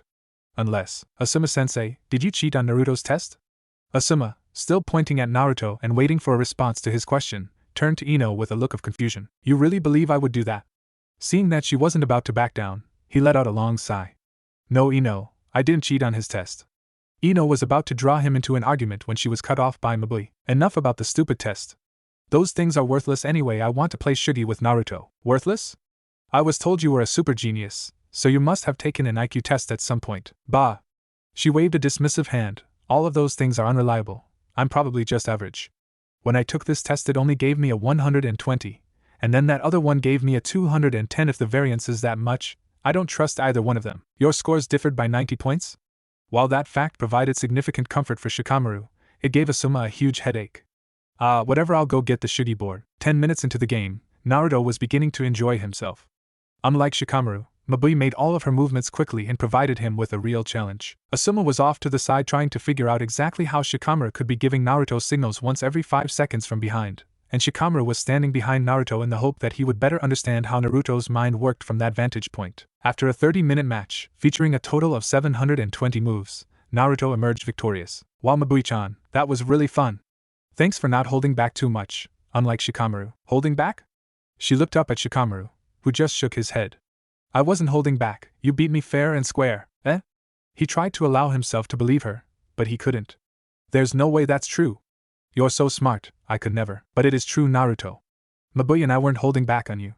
He looked up just in time to see Shikamaru mouth troublesome before turning to look at the others, hoping to catch one of them mid-laugh. Although he couldn't see any sign that they were lying, it didn't make any sense to him. I haven't lost in a game of Shugi in over 4 years. Mabui was positively beaming, which struck everyone as odd considering that she had just lost. You're the first person I've seen make moves as quickly as I do. Wanna play again? Yeah. After the second match, which Mabui won, the others started placing bets. Hinata quickly became the holder of everyone's money, as Naruto won 7 of 9 matches before the two of them decided to call it quits. Sakura decided to make one last effort to complete her mission, taking advantage of the fact that his guard was down. What did you say that jutsu was going to do, Naruto? It's going to. He caught himself at the last minute. It's gonna be really cool. With a heavy sigh, Sakura gave up and watched Naruto leave to walk Mabui home. I've told you 3 times, guy, you can't give Niji's spot away for the challenge. It's against the rules. No, Kakashi, I found a real opening this time. Guy struck his most enthusiastic nice guy pose, hoping to convey exactly how serious he was. It would have been lost on anyone else, but Kakashi knew him well enough to get the message. This year's top rookie and one of his teammates are ready, but their sensei doesn't think the third member is Chunin level yet. When I told him that one of the rookie 9 would be willing to join his team, well, looks like you win. /jackpot, now I just have to figure out who goes to which team. Kakashi, you know that you have to put Sakura with the rookies. You can't afford to have Naruto fail because of their inexperience. Tsunade-sama would. Did you say something? Kakashi tried not to let his eye give away that he had been listening. Truthfully, he had been avoiding coming to that conclusion, but he knew that guy was right. Anyway, I should probably talk to their sensei. Who is it? Aoshi. Taketsu Aoshi? They let him teach his own son? It was no secret that Taketsu Kane was the #1 rookie of the year, or that his dad was the weakest of the village's jounin. Yeah. From what he told me, Kane's style is completely different than his, though. Later. Just like that, Kakashi was gone, leaving Guy to once again scream about hip attitudes. It only took Kakashi about a minute to find Aoshi, and he was glad to see the man alone. Aoshi, I need to talk to you. Kakashi, I was wondering when you'd show up. From the way Guy was talking, I expected that you would have been here an hour ago. He gave Kakashi a serious look. I should have known better. Yes, well, an old. Don't bother with your stories. Aoshi let out an amused sigh, barely able to stop himself from chuckling. Let's just get down to business. Are you giving me Naruto or Sakura? It depends. How strong are they? Kane and Shimaru? They're stronger than should be necessary to pass the exam, if that's what you're asking. It's not. Seeing Aoshi's confused look, he let out a sigh.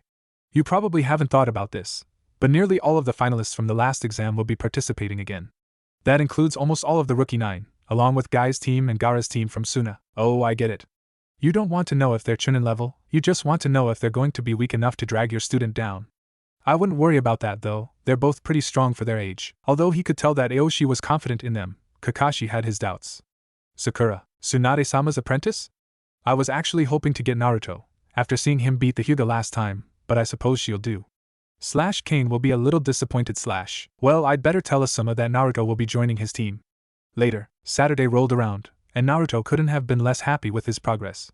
He wasn't any closer to figuring out even the basics of his technique. His progress in taijutsu and strength training had effectively halted, much to Guy's bewilderment, and he was having trouble concentrating on anything other than the previous Saturday's Dango shop incident. Just as he was breaking through his concentration block and getting an idea, he was interrupted by Ino. Chakra molding, how does it work anyway? Naruto, you're actually reading this? Although he tried to ignore her, his idea was completely lost in the newfound mental haze. Maybe we should all start reading remedial scrolls so we can invent S-rank techniques too. Akamaru gave a yip of agreement, which made Kiba's smirk grow. Hinata and Shino, the two who knew Kiba best, were the only ones who knew that he wasn't kidding. Wait, where's Mabui-san? Tenten, who had been interested in prying information from Mabui, found it odd that she wouldn't be there. Naruto, who had been glaring at Kiba, got a serious look on his face. I don't know. She said she had to deal with something personal today. Personal? He nodded. She wouldn't tell you anything more than that? I didn't ask. Reacting quickly, Hoping to get his spirits up, Sakura changed the subject. How's your technique coming along, Naruto? Technique? Looking down, he noticed the scroll he had been reading, and realization hit him. Oh, that's why I was here. Everyone face faulted, but he didn't notice. I was just having trouble getting my chakra to. He glared down at her so quickly that Ino flinched before getting up. You messed me up. What? What did I do? You snuck up on me and made me forget my idea. What idea? I was thinking about starting by concentrating chakra in my. That's it. Reading through the scroll quickly, he saw that his idea was possible, and he couldn't wait